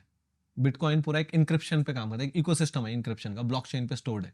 एक्सचेंज ब्लॉकचेन पे स्टोर नहीं है। Okay, block exchange normally data पूरा जैसे आपका समझिए। लैपटॉप पे है ना, उसका पूरा डेटा उसका स्टोर्ड है, हम्म। वहां पे हैक हो सकता है। वो हैक होने के बाद आपके प्राइवेट कीज चुराई जा सकती है और आपके बिटकॉइन के ऊपर आपका बिटकॉइन लिया जा सकता है, मतलब चुराया जा सकता है एक्सचेंज के थ्रू। जब आप एक्सचेंज पे बिटकॉइन रखते हो ना तो आप बिटकॉइन ओन नहीं करते, वो एक्सचेंज ओन करता है, आप बस नंबर ओन करते हो। मतलब जब बैंक में आप पैसे डिपॉजिट करते हो तो क्या होता है, आप एक नंबर होल्ड करते हो, बैंक हैक हो गया तो क्या मिलेगा, नंबर ही मिलेगा ना, नंबर पैसे का। कहाँ है, पैसे चले गए। तो अगर वही आपने पैसे आपके जेब में रख लिया, अपने वॉलेट में रख लिया, तो बैंक हैक हो गया तो हो गया, आपके पास अपना वॉलेट में होल्ड किया हुआ। एक बैंक जो होता है, बैंक एक ट्रस्टेड है, गवर्नमेंट के उसके ऊपर रूल्स रहते हैं, आरबीआई उसको रेगुलेट करता है। अगर कोई ना कोई बैंक हैक हो जाता है या कोई बैंक के अंदर अगर कोई भी फ्रॉड होता है, तो आरबीआई एक हमारे को एक एश्योरिटी देता है कि आपका पैसा सेफ है। बट क्रिप्टो के अंदर ये डिसेंट्रलाइज है, इसके अंदर ऐसा कुछ श्योरिटी नहीं होती, कोई गवर्नमेंट भी नहीं दे सकता हमारे को श्योरिटी। आई थिंक कोई गवर्नमेंट श्योरिटी नहीं देती है, तो इसके अंदर इतना मतलब ये रिस्क रहता है। इसमें श्योरिटी कोडिंग का है। आप गवर्नमेंट से ज्यादा या कोई थर्ड पार्टी से ज्यादा आप कोड पे बिलीव करते हो। कोड का मतलब ये होता है, अगर मैंने आपको 12 बजे पैसे देने हैं ना, तो 12 बज के 1 सेकंड पे वो कोड ब्रेक डाउन हो जाएगा और मेरा पूरा वॉलेट, मेरा पूरा जो मॉर्गेज है आपके पास चला जाएगा। कोड है, लिखा हुआ है। बट जब इंडिविजुअल की बात आती है ना, तो इंडिविजुअल में क्या होता है, मैं किसी को पैसे खिला के गवर्नमेंट को, इंस्टीट्यूशंस को 12 बजे नहीं, मैं बोल सकता हूँ 5 मिनट और दे दो यार, 2 दिन और दे दो यार, 3 दिन और दे दो यार। आप क्रिप्टो पे जब बिलीव कर रहे हो ना, आप कोड पे बिलीव कर रहे हो। एक कोड है, एक ब्लॉकचेन पे आपने कोड लिख दिया है। अब सतोशी आके भी बोल देगा ना कि मेरे आपके पास 5 बिटकॉइन नहीं है, कुछ नहीं कर सकता सतोशी। आपके पास कोड लिखा गया है और ब्लॉकचेन पे स्टोर हो गया है। तो आप जब बिटकॉइन पे बिलीव कर रहे हो, क्रिप्टो पे बिलीव कर रहे हो, आप अनब्रेकेबल कोड पे बिलीव कर रहे हो, जो आज तक नहीं कभी हैक नहीं हो सकता। लास्ट 17 साल से प्रूव किया गया है, इसलिए गवर्नमेंट्स बाय कर रहे हैं, इसलिए इंस्टीट्यूशंस बाय कर रहे हैं, इसलिए ये एसेट क्लास इतना फास्ट ग्रोइंग एसेट पे जा रहा है, पेस में जा रहा है। तो अगर आप, मैं किसी को बोलूं कि भाई अगर बिटकॉइन को अगर तुमको बाय करना है तो बिटकॉइन को बाय करें और अपने वॉलेट कस्टडी में रखें, एक्सचेंज पे ना रखें, क्योंकि एक्सचेंज हैक हो Cold सकता है, wallet पे आपका कोल्ड वॉलेट हैक नहीं हो सकता। उस तरीके से आप उसको मेंटेन रखें। क्या लगता है आपको, कुछ टाइम में बैंक बिल्कुल बंद हो जाएंगे? मेरे हिसाब से तो हो जाएंगे। अच्छा। क्यों होंगे मैं बताता हूँ। एक टाइम पे लोग बोलते थे कि हॉर्सेस जो होते थे ना, घोड़े कभी काम नहीं करेंगे, है ना, स्टील का जो है ना, जो लोहा है, गाड़ी बोलते थे ना, स्टील बोलते थे, लोहा, लोहा रोड पे नहीं चलेगा, घोड़े कभी गायब नहीं होंगे। बट क्या हुआ, घोड़े आज गायब हो गए और कार रोड पे चल रही है। एक टाइम पे बोला जाता था जो लव लेटर थे ना, पोस्टल इंडस्ट्री, वो कभी बंद नहीं होगी। बट ईमेल ने क्या कर दिया, खत्म कर दिया। आज पोस्टल इंडस्ट्री कहाँ पे, कुछ नहीं है। एक टाइम पे शिप से एक कंट्री से दूसरे कंट्री जाते थे, बट आज किससे जाते हो, प्लेन से जाते हो। तो टेक्नोलॉजी टेक्नोलॉजी हमेशा अपग्रेड होगी। मेरा मानना है, बैंक ना, बैंक एक फ्रॉड है। बैंक में होता क्या है, आप अपने पैसे रखते हो और अपना कंट्रोल खो देते हो, और वो एक बिजनेस है। जब मैं आपसे व्यवहार कर सकता हूँ और मेरे को बैंक की जरूरत नहीं है, और हम टेक्नोलॉजी ट्रस्ट डेवलप कर रही है पूरा ट्रांजैक्शन का और सब कुछ रिकॉर्ड का, तो मेरे को बैंक की क्या जरूरत है। उसी तरीके से जैसे पोस्टल इंडस्ट्री में मेरे को जरूरत नहीं है, उसी तरीके से जैसे कोटक का जो कैमरा होता था ना, वो फोन खत्म हो गया, वो अब कोई यूज नहीं करता कोटक का कैमरा। टेक्नोलॉजी हमेशा अपग्रेड होती है, बात याद रखना। बिटकॉइन का अपग्रेडेशन वही है कि मेरे को बैंक्स नहीं चाहिए, हम एक दूसरे के साथ ट्रांजैक्शन कर सकते हैं। गोल्ड पे चले जाओ, गोल्ड स्टैंडर्ड पे। आज तुम जो बैंक्स की बात कर रहे हो, जो टैक्सेशन की बात कर रहे हो, 100 साल पुराना है, और दुनिया है ना हजारों साल पुरानी है। उस टाइम पे क्या होता था, ट्रांजैक्शंस होते थे ना, बिना बैंक के होते थे ना। बैंक तो बाद में बना है, तो लोग बोल रहे हैं यार बैंक को कैसे खत्म कर देगा। अरे बैंक अभी बने 100 साल पहले, 5000 साल से हम ट्रांजैक्शन करके जिंदगी जी रहे हैं। पर बैंक खत्म हो जाता है तो गवर्नमेंट का बिल्कुल ही होल्ड खत्म हो जाएगा, नहीं क्योंकि गवर्नमेंट, क्योंकि गवर्नमेंट जो है, हम मेरे पास आज जो पैसा है, गवर्नमेंट उसको उसके ऊपर नजर रखती है। मैं स्कैम वगैरह नहीं कर सकता हूँ, सब चीज़ों को डिजिटलाइज किया हुआ है, और मतलब मेरी ट्रांजैक्शन वगैरह चेक होती है। आज आपने कोई एक्स अमाउंट ऑफ बिटकॉइन खरीदा है, जिसके पास बिटकॉइन नहीं होएगा उसकी पावर कम होएगी, क्योंकि उसके पास पैसा नहीं है। क्योंकि क्रिप्टो करेंसी के अंदर जिसके पास ज़्यादा होल्ड है, बिटकॉइंस है, ज़्यादा क्रिप्टो है, तो उसके पास पैसा है। तो फॉर एग्जांपल अगर बैंक खत्म हो जाते हैं, गवर्नमेंट से वो सारी पावर चली जाएगी, तो आपको नहीं लगता वो स्कैम बढ़ जाएंगे? आप ना दो चीजों को कंफ्यूज कर रहे हो। आप इसको इस तरीके से लो, एक किंग है कि अब 500 साल पुराने, 10,000 साल पुराने चले जाते हैं। एक किंग है, किंग ने ना गोल्ड को पैदा किया क्या? नहीं बनाया, तब भी किंग किंग था। और किंग का काम क्या है, आप एक दूसरे से ट्रांजैक्शन करो, गोल्ड में ट्रांजैक्शन करो, और मेरे को थोड़ा सा टैक्स दे दो गोल्ड के फॉर्म में, और अपनी जिंदगी जियो। किंग का काम पैसा गोल्ड प्रिंट करना नहीं था। किंग का काम था कि दुनिया, जो समाज है, जो किंगडम है, उसको खुश रखना, ताकि चोर चकारी और क्या बोलते हैं, सोशलाइज सिविल लाइफ जिए लोग, एक सिस्टमेटिक लाइफ जिए। वही काम था ना किंग का। तब गोल्ड था, तो गोल्ड तो किंग पैदा नहीं करता था। गवर्नमेंट का काम प्रिंट करना नहीं है। आप गवर्नमेंट को और बैंक को, दोनों को मिक्स कर रहे हो। बैंक का काम और गवर्नमेंट का काम पैसा पैदा करना नहीं है। गोल्ड है, बिटकॉइन हमारे पास है, हम आपको छोटा मोटा टैक्स दे देंगे। और गवर्नमेंट का काम है कि लोग एक दूसरे में लड़े ना, सुकून से जिए, चोरी चकारी ना हो, वो काम करो आप। पैसे प्रिंट करने में क्यों जा रहे हो, गोल्ड प्रिंट करने में क्यों जा रहे हो? आपका काम नहीं है। बट उन्होंने देखा कि हम प्रिंट करेंगे तो हम तो आपका ज्यादा कंट्रोल ले लेंगे, इसलिए वो प्रिंट कर रहे हैं। टेररिज्म है, ठीक है। टेररिज्म में अगर मेरे को कहीं पैसे भेजने हैं, मैं क्रिप्टो से भेज रहा हूँ, वो इनक्रिप्टेड है, कुछ नहीं पता लगेगा। तो आपको नहीं लगता कि लाइक अगर टेररिज्म को इससे बढ़ावा मिल सकता है, क्योंकि गवर्नमेंट उसके ऊपर निगरानी रख नहीं सकती पैसों के ऊपर, जी तो डायरेक्ट मैं उनको ट्रांजैक्शंस कर सकता हूँ। आई थिंक होता भी होगा, आप क्रिप्टो करेंसी के अंदर ट्रांजैक्शंस होती भी होंगी। तो मतलब एक गवर्नमेंट अगर जिस चीज को नहीं देख पा रही, उसका होल्ड नहीं है, वो उस चीजों को देख नहीं पा रही, तो लोग कुछ भी कर सकते हैं। ऐसा नहीं है। 2008 से पहले पे टेररिज्म था, 2008 के बाद क्रिप्टो करेंसी आई है, तो टेररिज्म उससे पहले भी था ना। उस टाइम पे भी पैसा फंड होता था, टेररिस्ट एक्टिविटी चलती थी। मैं तो बोलता हूँ कि गवर्नमेंट ही चलाते हैं पूरी। आधे लोग भी मानेंगे कि आधे से ज्यादा टेररिस्ट एक्टिविटी तो गवर्नमेंट फंडेड है। Let's not go there, let's not go there. Blockchain में एक बहुत बेस्ट बात है, जब गवर्नमेंट है ना, कोई टेररिस्ट को है ना, अगर अभी फंड कर रही है ना, आप और मैं नहीं देख पाएंगे।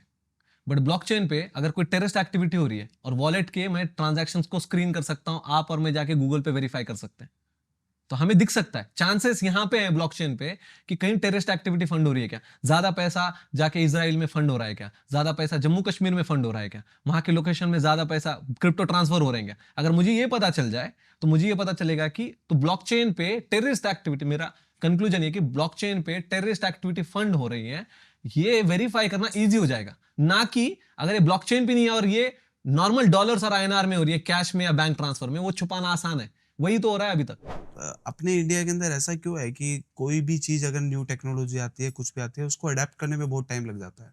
ऐसा क्यों होता है? लाइक कुछ Mindset भी है। आता है, वो पूरी दुनिया का है यार। अब आप पूरी दुनिया का ले लो, इंटरनेट का ले लो। यूएस से सबसे ज्यादा उसको अडेप्ट कर रहा है। आई थिंक गवर्नमेंट, वहाँ की गवर्नमेंट भी गोल्ड को हटा करके 10 to 20% बिटकॉइंस को ऐड कर रही है, ऐसा कुछ सुनने में आया है।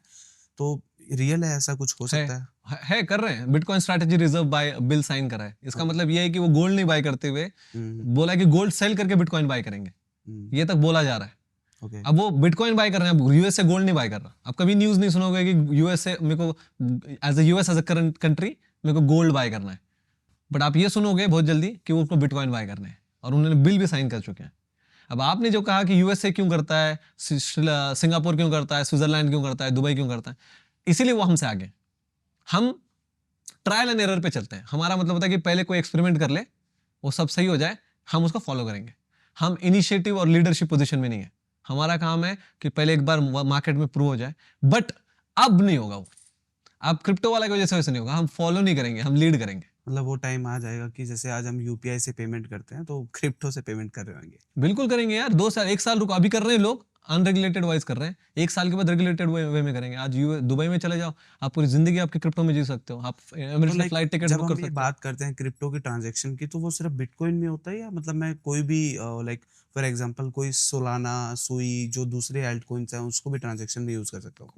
हर कंपनी के ऊपर है, कोई कंपनी बिटकॉइन सिर्फ एक्सेप्ट करते हैं। मतलब वो कितना कौन क्या एक्सेप्ट कर रहा है उसके ऊपर एग्जैक्टली, डिपेंड करता एक सिंपल सा। अब जैसा कि एक हो गया ना कि आप कहीं पे कंपनी, आप चाय पीने जाते हो, वो मास्टर कार्ड यूज करता है, कोई वीजा कार्ड यूज करता है, कोई मास्टर वीजा यूपीआई भी एक्सेप्ट करता है, वो कंपनी के ऊपर है। ठीक है, वो है। डॉलर भी सबसे एक्सेप्ट ज्यादा करता है, अडॉप्शन मतलब बिटकॉइंस हर कोई एक्सेप्ट कर रहा है। बिल्कुल एक्सेप्ट करता है, हर ज्यादा अडॉप्शन मतलब बिटकॉइन का है। आप कुछ ऐसा बता सकते हो लाइक 5 कॉइन्स हैं, ये दुबई के अंदर या दूसरे कंट्रीज के अंदर इसको एक्सेप्ट किया जा रहा है? अब दुबई के खुद का अपना एक कॉइन लॉन्च कर रहे हैं, एई कॉइन बोल के, एई, एई एई कॉइन बोल के, एई, एई, एई, बस एई, एई, एई कॉइन लॉन्च कर या रहे हैं। इंडिया का भी सुनोगे शायद, आगे जाके इंडिया भी अपना कॉइन लॉन्च कर देगा। ओके। तो डिपेंड करता है कि वहाँ की कंट्री में कौन सा कॉइन एक्सेप्ट हो रहा है, वर्ल्ड में क्या एक्सेप्ट हो रहा है। अब ये आप इस पे ऐसी तरीके से एग्जांपल ले लो कि गोल्ड है, गोल्ड कहाँ एक्सेप्ट होता है, पूरे वर्ल्ड में एक्सेप्ट होता है, बट क्या डॉलर इंडिया में एक्सेप्ट होता है? होता है, बट अगर मैं नॉर्मली चाय पीने जाऊँ तो वो तो आईएनआर रुपीस, रुपीस में वो बोलेगा कन्वर्ट करके लाओ, होता है, मतलब आपको एक्सचेंज पे जाके कन्वर्ट करना पड़ेगा। तो हम गोल्ड को नॉर्मल कंट्री करेंसी से हम मिक्स कर रहे हैं, वही आप बिटकॉइन को इथेरियम सोलाना से एक्सेप्ट कंपेयर कर रहे हो। बिटकॉइन सब एक्सेप्ट कर रहे हैं क्योंकि वो डिजिटल गोल्ड है।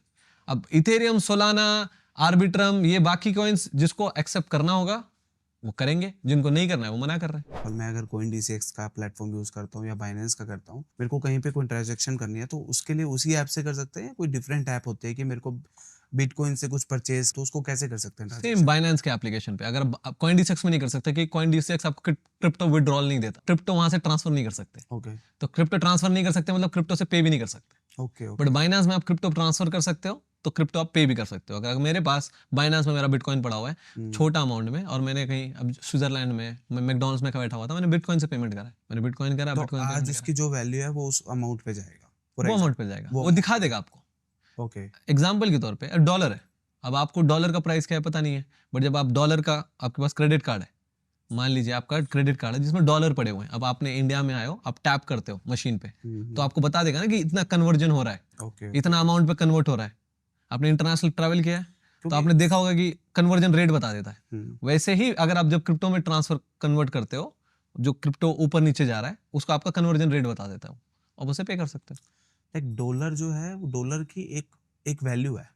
दूसरे करेंसी से जब हम उसको एक्सचेंज करते हैं, तब उसकी वैल्यू, मतलब फॉर एग्जांपल रुपीस और डॉलर, आज रुपीस डाउन जा सकता है, डॉलर वो जा सकता है, लेकिन डॉलर जो $1000 है, वो $1000 है। बिटकॉइन जो है वोलेटाइल करेंसी है, एंड लाइक आज अगर $1,20,000 का है, तो पता नहीं कल $80,000 का हो जाएगा, फॉर एग्जांपल। तो मैं कल को वहाँ पे दुबई के अंदर जा रहा हूँ, तो वहां पर वो ट्रांजेक्शन कैसे होगी? वो $80,000 के अकॉर्डिंग होगी, या $1,20,000, जो मतलब जो मार्केट रेट अभी चल पहले तो रहा है? आपने बहुत अच्छा क्वेश्चन बोलिया, उसमें मैं आपको आंसर देता हूँ। डॉलर 1000 इक्वल टू $1000 नहीं होता।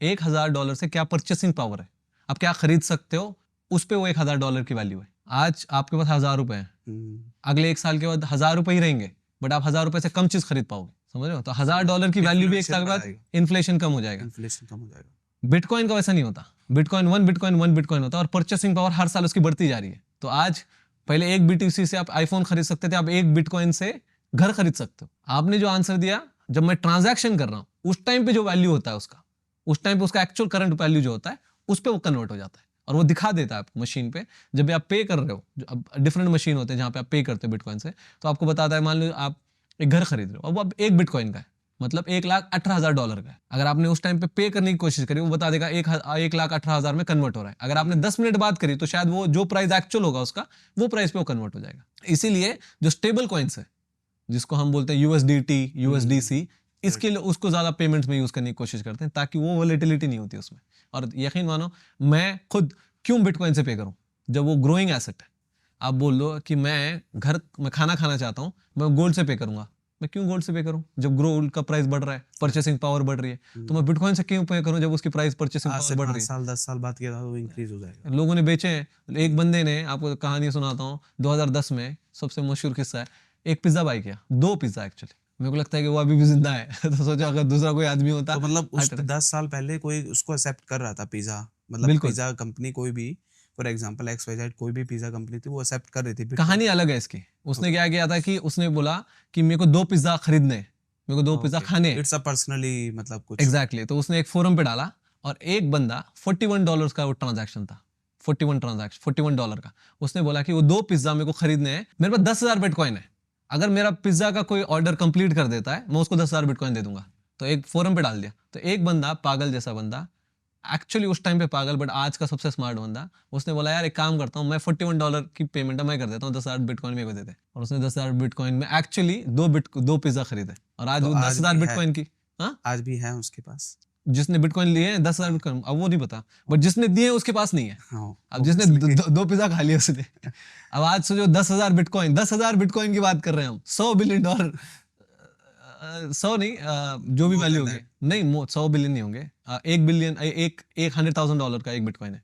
तो मोटा मोटा आप मान लो कि 2 जीरो और ऐड कर दो इसमें, 5 और जो भी वैल्यू उसकी, जो भी वैल्यू उसकी 100,000, 5 बिटकॉइन, 5 वो हो गए और 100 7 हो गए, तो जो भी वैल्यू उसकी होगी उस तरीके से। जो भी ऑडियंस है उसको कुछ नहीं बता सकते कि मतलब RWA ये क्या होता है, लाइक ये ऑल्ट कॉइन्स का ही पार्ट है, अच्छा। रियल वर्ल्ड एसेट्स बोलते हैं ये, रियल वर्ल्ड एसेट्स को बैक्ड कॉइन है। हमेशा बोलते हैं ना क्रिप्टो में हमेशा आता है कि हर चीज वर्चुअल है, हर चीज वर्चुअल है। ओके, तो RWA का मतलब है ये एक 5 करोड़ का घर है, तो ये फिजिकल है, तो रियल वर्ल्ड एसेट है, रियल वर्ल्ड एसेट है ये।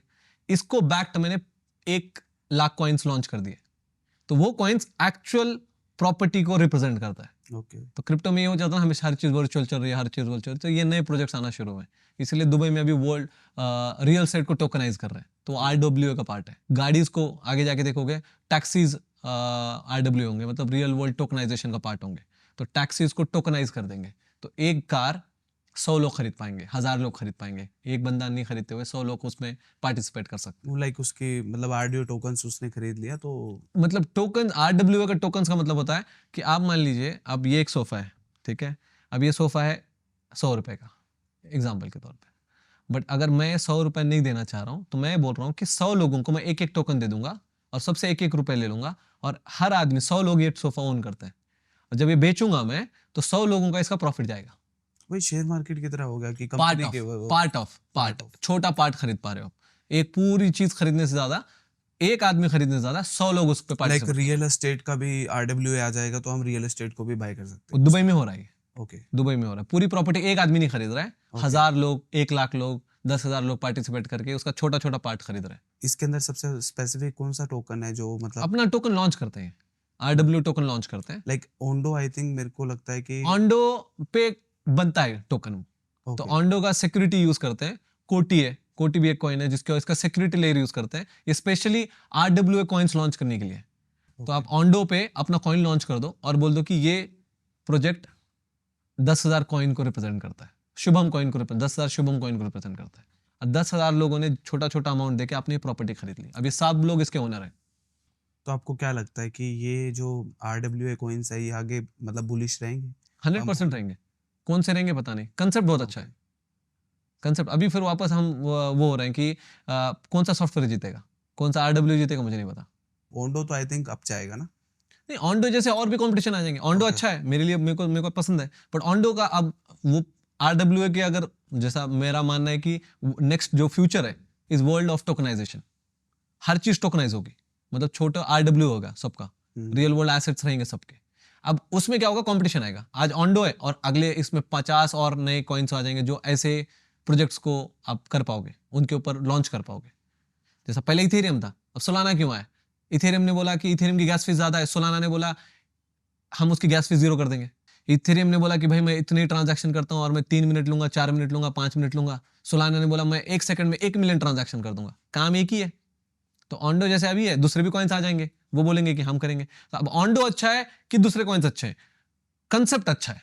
ओके, अब कौन जीतेगा आप उस पर बेट कर रहे हो। कि टेक्नोलॉजी जो है बढ़ रही है, लाइक सोलाना की टेक्नोलॉजी बढ़ के आई है एज कम्पेयर टू इथेरियम, जी, बट लोग उसको अडॉप्ट नहीं कर पाए इसलिए इथेरियम का प्राइस बढ़ रहा है। इथेरियम पे अभी ज्यादा प्रोजेक्ट्स लॉन्च होते हैं, सोलाना के उतने नहीं हो पा रहे। ओके, उतने नहीं हो पा ट्रस्ट इशू, मतलब कुछ ट्रस्ट इशू जैसे सोलाना का अगर प्राइस प्रेडिक्शन देखा जाए तो मेम कॉइन्स की वजह से उसका प्राइस भागता है।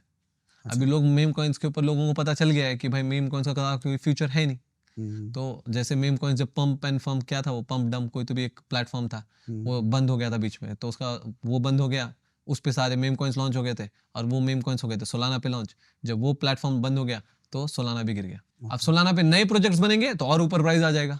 तो ये एंड में जितने उस पे प्रोजेक्ट बनेंगे, जितनी यूटिलिटी बनेगी, उतना वो प्राइस ऊपर जाएगा। मेरे पास 1 करोड़ का फंड है, मैं इन्वेस्ट करना चाहता हूँ 1 करोड़ रुपए।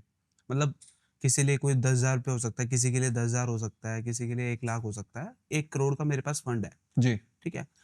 तो मुझे कैसे, मतलब वो सारा क्रिप्टो करेंसी में डाल देना चाहिए, सारा बिटकॉइन में डाल देना चाहिए? तो आप कैसे मतलब सजेस्ट करोगे कि मुझे वो कैसे इन्वेस्ट करना चाहिए? आप 1 करोड़ रुपए से पहले तो 10 करोड़ रुपए ले लो लोन और 10 करोड़ रुपए बिटकॉइन बाय करो और 2 साल के बाद आके मेरे को थैंक यू बोल दो। अगर वो डंप हो गया तो? क्या बिटकॉइन डंप नहीं होगा? मैं 2 साल 4 साल की बात कर रहा हूँ, मैं लॉन्ग टर्म कल की बात नहीं कर रहा हूँ।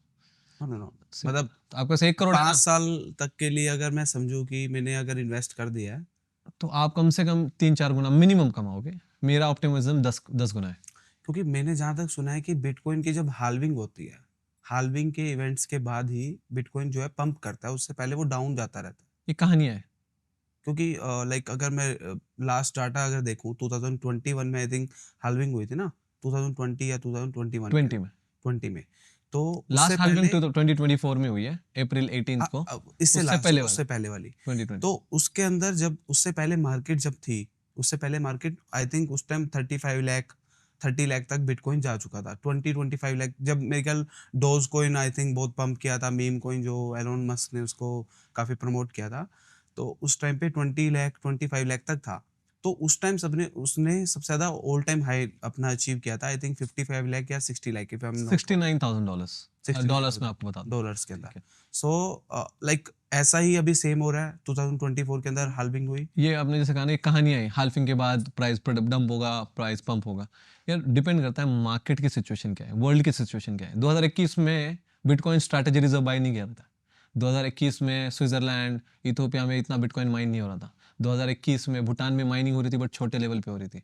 2021 में दुबई में आप घर नहीं खरीद पाते थे बिटकॉइन का। तो जो मार्केट की सिचुएशन है वो हाल्फिंग पे डिपेंड नहीं है, मार्केट का अडॉप्शन पे डिपेंडेंट है। आज हम और आप 2025 में क्यों पॉडकास्ट कर रहे हैं, 21 में क्यों नहीं कर रहे हैं? क्योंकि अडॉप्शन की बात है। इतना अडॉप्शन आने के बाद प्राइस देखो, हम डिमांड और सप्लाई की बात कर रहे हैं, तो डिमांड कहां से आएगी? अडॉप्शन पे आएगी ना, एजुकेशन पे आएगी ना। तो डिमांड आज पीक पे है और जैसे जैसे आप आगे जाओगे ना वैसे पीक पे जाती जाएगी। वो हाल्फिंग के ऊपर कोई लेना देना नहीं है, थोड़ा सा इफेक्ट होता है क्योंकि हाल्फिंग का मतलब रिवॉर्ड जो है, हम रिवॉर्ड की जो बात करें, बिटकॉइन जनरेशन है वो कम हो जाता है, तो माइनिंग की जो डिफिकल्टी है वो बढ़ जाती है। तो डिफिकल्टी बढ़ जाती है तो लोग एक्सपेक्ट करते हैं कि प्राइस भी बढ़े। जो हमने बोला ना कि अगर मेरे को गोल्ड खोदने के लिए 40,000 रुपए लग रहे हैं तो 20,000 रुपए गोल्ड का प्राइस नहीं हो सकता। 80,000 रुपए तो हो तभी तो मैं खोदूंगा ना। तो बिटकॉइन का जो डिफिकल्टी लेवल बढ़ रही है, मतलब एनर्जी ज्यादा लग रही है, एनर्जी ज्यादा लग रही है तो पैसा ज्यादा स्पेंड हो रहा है, पैसा ज्यादा स्पेंड हो रहा है तो बिटकॉइन का प्राइस भी ऊपर देखते हैं। ये छोटी थ्योरी है बट उससे बड़ी थ्योरी क्या है? अडॉप्शन की। आज हम बिटकॉइन छाती पे लेके घूम रहे हैं, 21 में नहीं लेके घूम रहे थे। तो अडॉप्शन की बात है, अडॉप्शन जितना बढ़ेगा, जो अडॉप्शन बढ़ रहा है हर साल उस हिसाब से। आज एक कंट्री बात करिए, 2 कंट्री बात करिए, पाकिस्तान बात कर रहा है यार, इतना सारा है तो हमारे लिए, तो वो बात कर रहा है। तो अगर वो बाय करने के लिए बोल रहे हैं तो इंडिया भी बाय करेगा। तो अडॉप्शन बढ़ रहा है, अडॉप्शन बढ़ रहा है तो प्राइस ऊपर जाएगा। तो क्या लगता है आपको, अपनी जो इंडिया की गवर्नमेंट है वो बिटकॉइंस को बाय करेगी? करेगी, 100% करेगी। कब तक करेगी? अब ये मैं नहीं बोल सकता। ऑप्टिमिज्म मेरा होता है कि 2 साल के अंदर करना चाहिए। ओके, मेरा ऑप्टिमिज्म, मैं इतना ऑप्टिमिस्टिक होकर बोल रहा हूँ, मैं 2 साल के अंदर होना चाहिए। ओके। 5 साल में तो ना हो जाए ना भाई, तुम तो फिर तो गई नहीं आ पा रही में। मतलब ये है कि वो होगा नहीं। पहले तो मैं आपको चैलेंज देके बोलता हूँ, ये होगा नहीं। 2-3 साल में 100% हो जाएगा।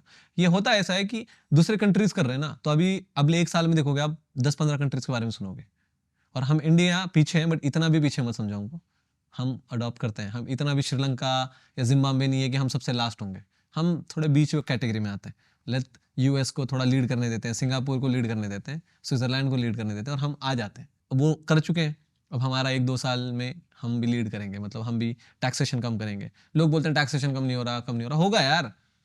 अब इंडिया 2 नंबर पे अगर बिटकॉइन होल्ड करता है, वर्ल्ड का सबसे बड़ा अडॉप्शन में, क्रिप्टो अडॉप्शन में हम 2 साल से लगे हुए हैं, हम 1.4 बिलियन के पीपल की हम पॉपुलेशन होल्ड करते हैं, तो आपको क्या लगता है आज नहीं होगा, कल नहीं होगा, 1 साल में टैक्सेशन भी कम होंगे, 2-3 साल में इंडिया एज अ बिटकॉइन भी रिजर्व करेगा, बाय करेगा, स्ट्रेटेजी रिजर्व बिल साइन करेगा, 2-3 साल में आपको बड़े बड़े बिटकॉइन के माइनिंग फार्म मिलेंगे, मैं आपको बता रहा हूँ। और बिटकॉइन का स्टेट वाइज स्टेट में सब्सिडरी मिलेगी। जैसे आज दारू के लिए कंट्री स्टेट में यूनियन टेरिटरीज में टैक्सेशन कम है, वैसे ही कोई ना कोई स्टेट आप देखना इंडिया में बहुत जल्दी आएगा। ये मैं कोशिश कर रहा हूँ कि तो तेलंगाना करे। मतलब जो ये प्रेडिक्शन बता रहे हैं जो भी इन फ्यूचर हो सकता है, ये सिर्फ बिटकॉइन के लिए बता रहे हैं या पूरी क्रिप्टो करेंसी के लिए बता रहे क्रिप्टो करेंसी के लिए बता रहा हूँ मैं, Cryptocurrency। क्रिप्टो करेंसी के लिए। बट बिटकॉइन का 100% है। हैं? ओके जैसे बोल रहा हूँ ना कि बाकी अदर कंपटीशन है एक दूसरे में, ओके बिटकॉइन का कोई कंपटीशन नहीं है। मैं जिसका कंपटीशन नहीं मैं उसकी बात करता हूँ। ओके मैं क्यों बात करूँ कोबाल्ट, एल्यूमिनियम और सिल्वर की? जब बिट गोल्ड की बात करते हैं ना,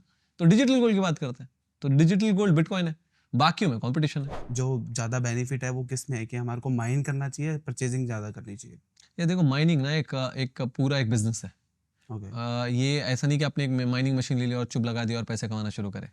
थोड़ा टेक्नोलॉजिकली आपको साउंड होना पड़ेगा। एक दो मशीन लगा के फायदा नहीं होगा। अब लोग क्या कर रहे हैं, जो इंडिया में माइन करते हैं ना, वो इलेक्ट्रिसिटी चुराते हैं।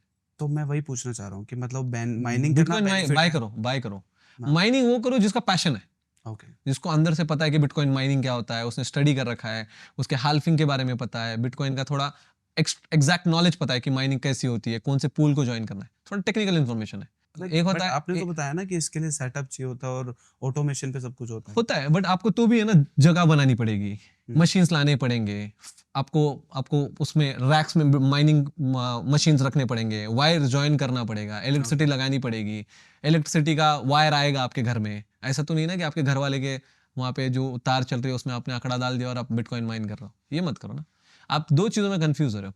क्या आपको गोल्ड खोदने जाना है कि गोल्ड को खरीदना है? तो ईजी काम क्या है?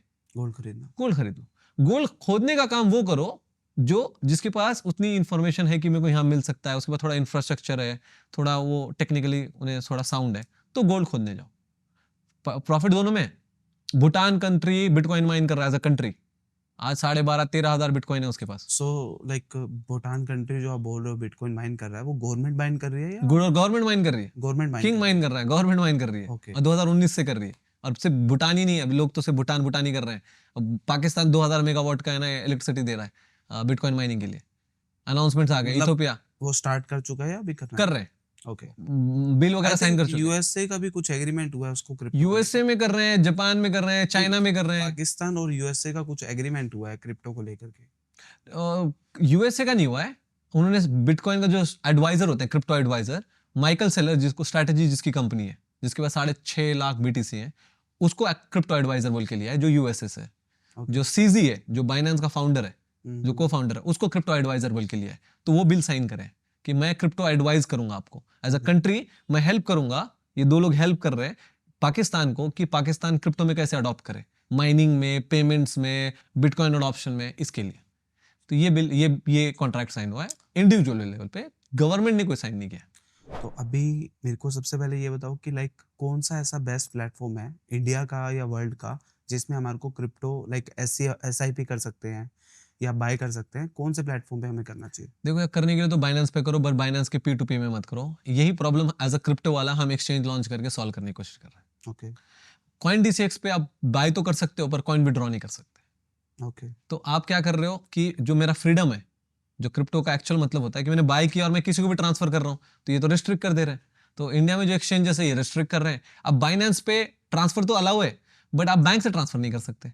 तो आपको क्या करना पड़ता है, P2P में करना पड़ता है। वहाँ पे बैंक अकाउंट फ्रीज, वहाँ पे स्कैम्स हो रहे हैं, फ्रॉड्स हो रहे हैं। P2P आई थिंक मतलब वो यूपीआई से किसी को पेमेंट करना, उसका अकाउंट में डाल दिए, उसने आपको क्रिप्टो ट्रांसफर कर रहा है। वो आप बाइनेंस से नहीं खरीद रहे, आप इंडिविजुअल से खरीद रहे हो। ओके वहाँ पे अकाउंट फ्रीज वगैरह तो इश्यूज वो हो रहे हैं। बाइनेंस के मतलब वेरीफाइड अकाउंट्स होते हैं या कुछ क्या होता है वो? आप भी एडवर्टाइज कर सकते हो। ओके आपके पास अगर बिटकॉइन पड़ा हुआ है, आप जाके बोल सकते हो। एक अलग सा सेक्शन है उसमें, वहाँ पे P2P का सेक्शन बोला जाता है। वहाँ पे जाते हो, आप बोलते हो मेरे को एक बिटकॉइन बेचना है। ओके आप बोलते हो कि कोई खरीदना चाहता है कि मेरा ये प्राइस है, तो आपको कोई एक बंदा आपको बैंक अकाउंट से ट्रांसफर कर देगा, आप उसको बिटकॉइन ट्रांसफर कर। अब बिटकॉइन तो आपसे ट्रांसफर हो जाएगा, बट जो वो पैसा आ रहा है ना, वो गैम्बलिंग का पैसा हो सकता है, कोई भी पैसा हो सकता है उसके अकाउंट से आ रहा है, तो आपका अकाउंट फ्रीज हो रहा लाइक है। बाइनेंस के अंदर मैं USDT लेकर के भी तो परचेज कर सकता हूँ ना? तो बट USDT कैसे खरीदेगा आप? USDT के जैसे प्लेटफॉर्म्स अलग अलग आ चुके हैं आई थिंक जैसे लाइक कोई नहीं है। Okay there is no one कोई नहीं है। ओके हम वही प्रॉब्लम सॉल्व कर रहे हैं। ओके जितना बड़ा आपने गैप लिया ना, वही है। इतने 1.5 साल से हम ये काम कर रहे हैं कि और कौन से प्लेटफॉर्म है। एक दो प्लेटफॉर्म जहाँ पे बहुत महंगा है, क्रिप्टो बहुत महंगा है, और बहुत यूज़र इंटरफेस बहुत ख़राब है, और वहाँ पे भी बड़े इश्यूज हैं। मतलब कभी वो चल नहीं रहा, KYC नहीं हो पा रहा, कभी है ना साइड डाउन है। तो एक ऐसा ट्रस्टेड प्लेटफॉर्म है जो लोगों को हेल्प कर रहा हो बाय और सेल करने के लिए, ना कि ट्रेडिंग के लिए। ट्रेड करो जो बाइनेंस पे जाके, बायबिट पे जाके, कॉइनबेस पे जाके, और जो बाय सेल का ऑप्शन है ना वो मेरे से कर लो, वो प्रॉब्लम सॉल्व कर रहे हैं। तो ये कब तक आ जाएगा सॉल्यूशन? यही पूछ रहे हैं भाई। देखो जैसे मैंने पहले कहा ना कि एक्सचेंज लॉन्च करना क्रिप्टो यहाँ पे इंडिया में बहुत चैलेंजेस है। अगले महीने आप एक्सपेक्ट करो, अगले महीने के एंड तक ये लॉन्च हो जाना चाहिए क्रिप्टो वाला का। तो किस नाम से आएगा? क्रिप्टो वाला, क्रिप्टो वाला। क्रिप्टो वाला ओके का। तो 3 कंपनी है हमारे, क्रिप्टो वाला, बिटकॉइन वाला और माइनिंग वाला। ओके। जैसा बिटकॉइन वाला है तो हम एज अ बिटकॉइन स्ट्रैटेजी बहुत सारा बिटकॉइन बना चुके हैं। यार हम, मेरे लिए क्रिप्टो बिटकॉइन है। क्रिप्टो वाला नाम इसलिए कि सोचा था क्योंकि हम बिजनेस में इसलिए उतरे हैं क्योंकि हमको प्रॉब्लम सॉल्व करना है, पैसे बनाने। देखो मैं झूठ नहीं बोलूंगा, बट वैल्यू क्रिएट करके पैसे बनाने, वैल्यू क्रिएट करके लोगों को प्रॉब्लम सॉल्व करके पैसे बनाने। तो क्रिप्टो का मेरे को, क्रिप्टो वाला से मेरे को एक्सचेंज पे काम करना है जहाँ पे दूसरे भी कॉइन्स होंगे, लोगों के ऑप्शन है। बट मैं बोल रहा हूँ बिटकॉइन बाय करो यार, मैं बोल रहा हूँ। फिर लोगों को, हम पेमेंट्स में जाना चाहते हैं तो उसके लिए क्रिप्टो वाला है। बिटकॉइन वाला में एज अ कंपनी, हम पब्लिकली लिस्टेड कंपनी जो स्टॉक मार्केट पे लिस्टेड होंगे हम अगले 2-3 महीने में, आप देखोगे बिटकॉइन वाला को। जो कंपनी एज अ एसेट जो जेटकिंग कर रही थी, बिटकॉइन बाय कर रही थी बैलेंस शीट पे, हम बाय करेंगे। ओके। जिससे मेरी नेट नैव बढ़ेगा, net asset value as a company बढ़ेगी, जिससे स्टॉक प्राइस बढ़ेगा और शेयर होल्डर्स को फायदा होगा। माइनिंग वाला में हम भूटान में बहुत बड़ा माइनिंग का फार्म लगा रहे हैं, बिटकॉइन माइन करेंगे। ओके, वो काम कर रहे हैं। Thank you so much. मतलब जो मेरे खुद के डाउट्स थे वो भी सोल्व हुए। आई थिंक जो ऑडियंस देख रही होगी उसके भी बहुत सारे डाउट्स जो हैं वो क्लियर हुए होंगे। तो मैं चाहता हूँ कि हर इंसान, हर कहीं से भी खरीद लो, जरूरी नहीं आप क्रिप्टो वाला पे जाके बिटकॉइन खरीदो यार, आप कहीं से भी खरीदो, बट खरीदो, बाय बिटकॉइन, रिग्रेट मत करो। एक टाइम पे लोग है ना बोलते थे कि जैसे मैं, मेरे नाना, सोचता था ऐसे ही जब छोटा था कि मेरे नाना दादा ने ना प्रॉपर्टी खरीदे होते ना तो आज मैं करोड़पति होता। ये आपके बच्चे सोचेंगे फ्यूचर में 2030, 50, 30, 40, 50 में जब जाओगे ना, तो आपके बेटे पूछेंगे आपको, यार पापा आपने बिटकॉइन क्यों नहीं खरीदा जब सस्ते में था। ठीक है, अब तो बिटकॉइन, एक बिटकॉइन खरीदना भी बहुत इम्पॉसिबल है। तो एक बिटकॉइन जो खरीद सकता है वो अपना पूरा लाइफ का पेंशन खत्म कर सकता है। अगर कोई 0.5 BTC में बोल रहा हूँ, 0.5 BTC जो 50 लाख रुपए का आज का है, 50-60 लाख रुपए का, वो जो खरीदेगा ना वो अपने बच्चे का पूरा एजुकेशन कंप्लीट कर पाएगा। तो accumulate as much bitcoin as possible. आपने मुझे इतना मोटिवेट कर दिया, मुझे लगता है घर जाके सबसे पहले मैं बिटकॉइन परचेज करने वाला हूँ। घर बेच के करना बेटा, ठीक है, घर बेच के करना, या तो घर, मैं बता रहा हूँ, मॉर्गेज करके करना। और वो मॉर्गेज प्रॉफिट जब होगा ना तो घर को छुड़ा लेना, होगा, लोग ऐसे ही कर रहे हैं। देखो तो आप कुछ इन्वेस्टमेंट फंड जो रखते होगे, फॉर एग्जांपल कोई भी आपका इन्वेस्टमेंट फंड है, बिटकॉइन में रखता हूँ। लाइक हम क्या वही बोल रहा बोलते हैं कि डाइवर्सिफाई करना चाहिए, कोई भी कोई अपना डाइवर्सिफाई नहीं करना चाहिए। ओके। ये सब कहानी है, किसने बोला? वॉरेन बफे ने बोला, don't put all your eggs in one basket. हाँ, वो इसलिए बोला जाता है कि वॉरेन आपको बफेट। गरीब रखने के लिए बोला जाता है। जब मेरे को पता है कि एआई सक्सेसफुल होने वाला है, जब मुझे पता है कि बिटकॉइन सक्सेसफुल होने वाला है, जब मुझे पता है स्पेस ट्रैवल सक्सेसफुल होने वाला है, जब मुझे पता है इलेक्ट्रिक कार सक्सेसफुल होने वाले हैं, जब मुझे पता है सोलर पैनल सक्सेसफुल होने वाले हैं, जब मुझे पता है कि सोलर हाइपरलूप सक्सेसफुल होने वाला है, जब मुझे पता है कि न्यूरालिंक सक्सेसफुल होने वाला है, तो करो यार। क्यों मैं ट्रेडिशनल स्टॉक मार्केट के पीछे भाग रहा हूँ? क्यों मैं गोल्ड के पीछे भाग रहा हूँ? क्यों मैं ना कोटक कैमरा के पीछे भाग रहा हूँ? आईफोन के कैमरे से ज़्यादा अब गोप्रो आ चुका है, अब गोप्रो का भी नया वर्जन आएगा, उस पे भागो। पीछे के पीछे जाओगे गरीब ही रहोगे। अमीर बनना है तो फ्यूचर की टेक्नोलॉजी पे भागो।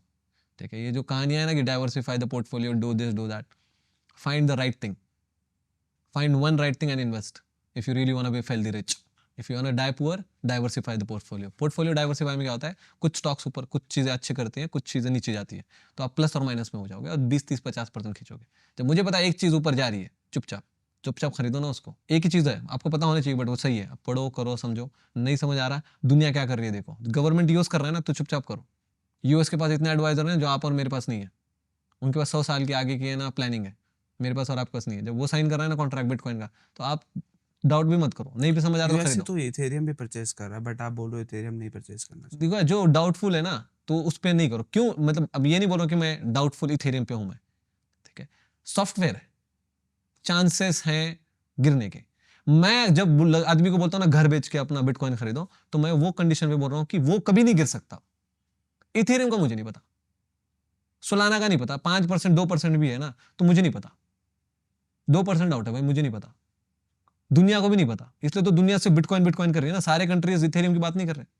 यूएस कर रहा होगा, सारे कंट्रीज कौन कर रहे हैं? गोल्ड कर रहे हैं ना, डिजिटल गोल्ड कर रहे हैं ना, बिटकॉइन कर रहे हैं ना, तो वही करो ना। तो क्यों मेरे को डाइवर्सिफाई के चक्कर में इथेरियम भी कर लूं, सोलाना भी कर लूं? इथेरियम का ई भी नहीं मालूम लोगों को। इथेरियम क्या करता है, सॉलिडिटी क्या है पता नहीं, प्रूफ ऑफ स्टेक क्या है पता नहीं, कैसे लेंडिंग बोरोइंग होती है पता नहीं है, कैसे प्रोटोकॉल्स काम करते हैं पता नहीं है, कौन विटालिक बुटेरिन है पता नहीं है, और आपको इथेरियम पे बाय करना है। जो ये पॉडकास्ट देख रहे हैं, आज जो प्राइस है बिटकॉइन का, हमें उस पे मतलब उस प्राइस पे परचेज करना चाहिए, मतलब थोड़ा होल्ड करना चाहिए कि ये डंप करेगा, थोड़ा डाउन आएगा? बेस्ट स्ट्रैटेजी है कि हर महीने बाय करते रहो। ओके। अगर आपके पास अभी पैसा है पूरा तो बाय करोगे तो अगले 5 साल तक होल्ड कर लेना, तो आप लॉस में नहीं जाओगे। बट मेरा स्ट्रैटेजी होता है कि हर महीने, हर 2 महीने में बाय करते रहो, तो आपका डॉलर कॉस्ट एवरेज जो है वो ऊपर रहेगा। तो हर महीने कहाँ पे बाय कर सकते हैं? एक्सचेंज, मतलब अभी वही तो क्रिप्टो वाला हम कोशिश करेंगे वो ओके। लेके आए, जहाँ पे कोई भी एक्सचेंज पे जाके आप बाय करो। फिर हाँ। प्रमोशन नहीं कर रहा हूँ मैं, कोई भी एक्सचेंज पे जाके बाय करो।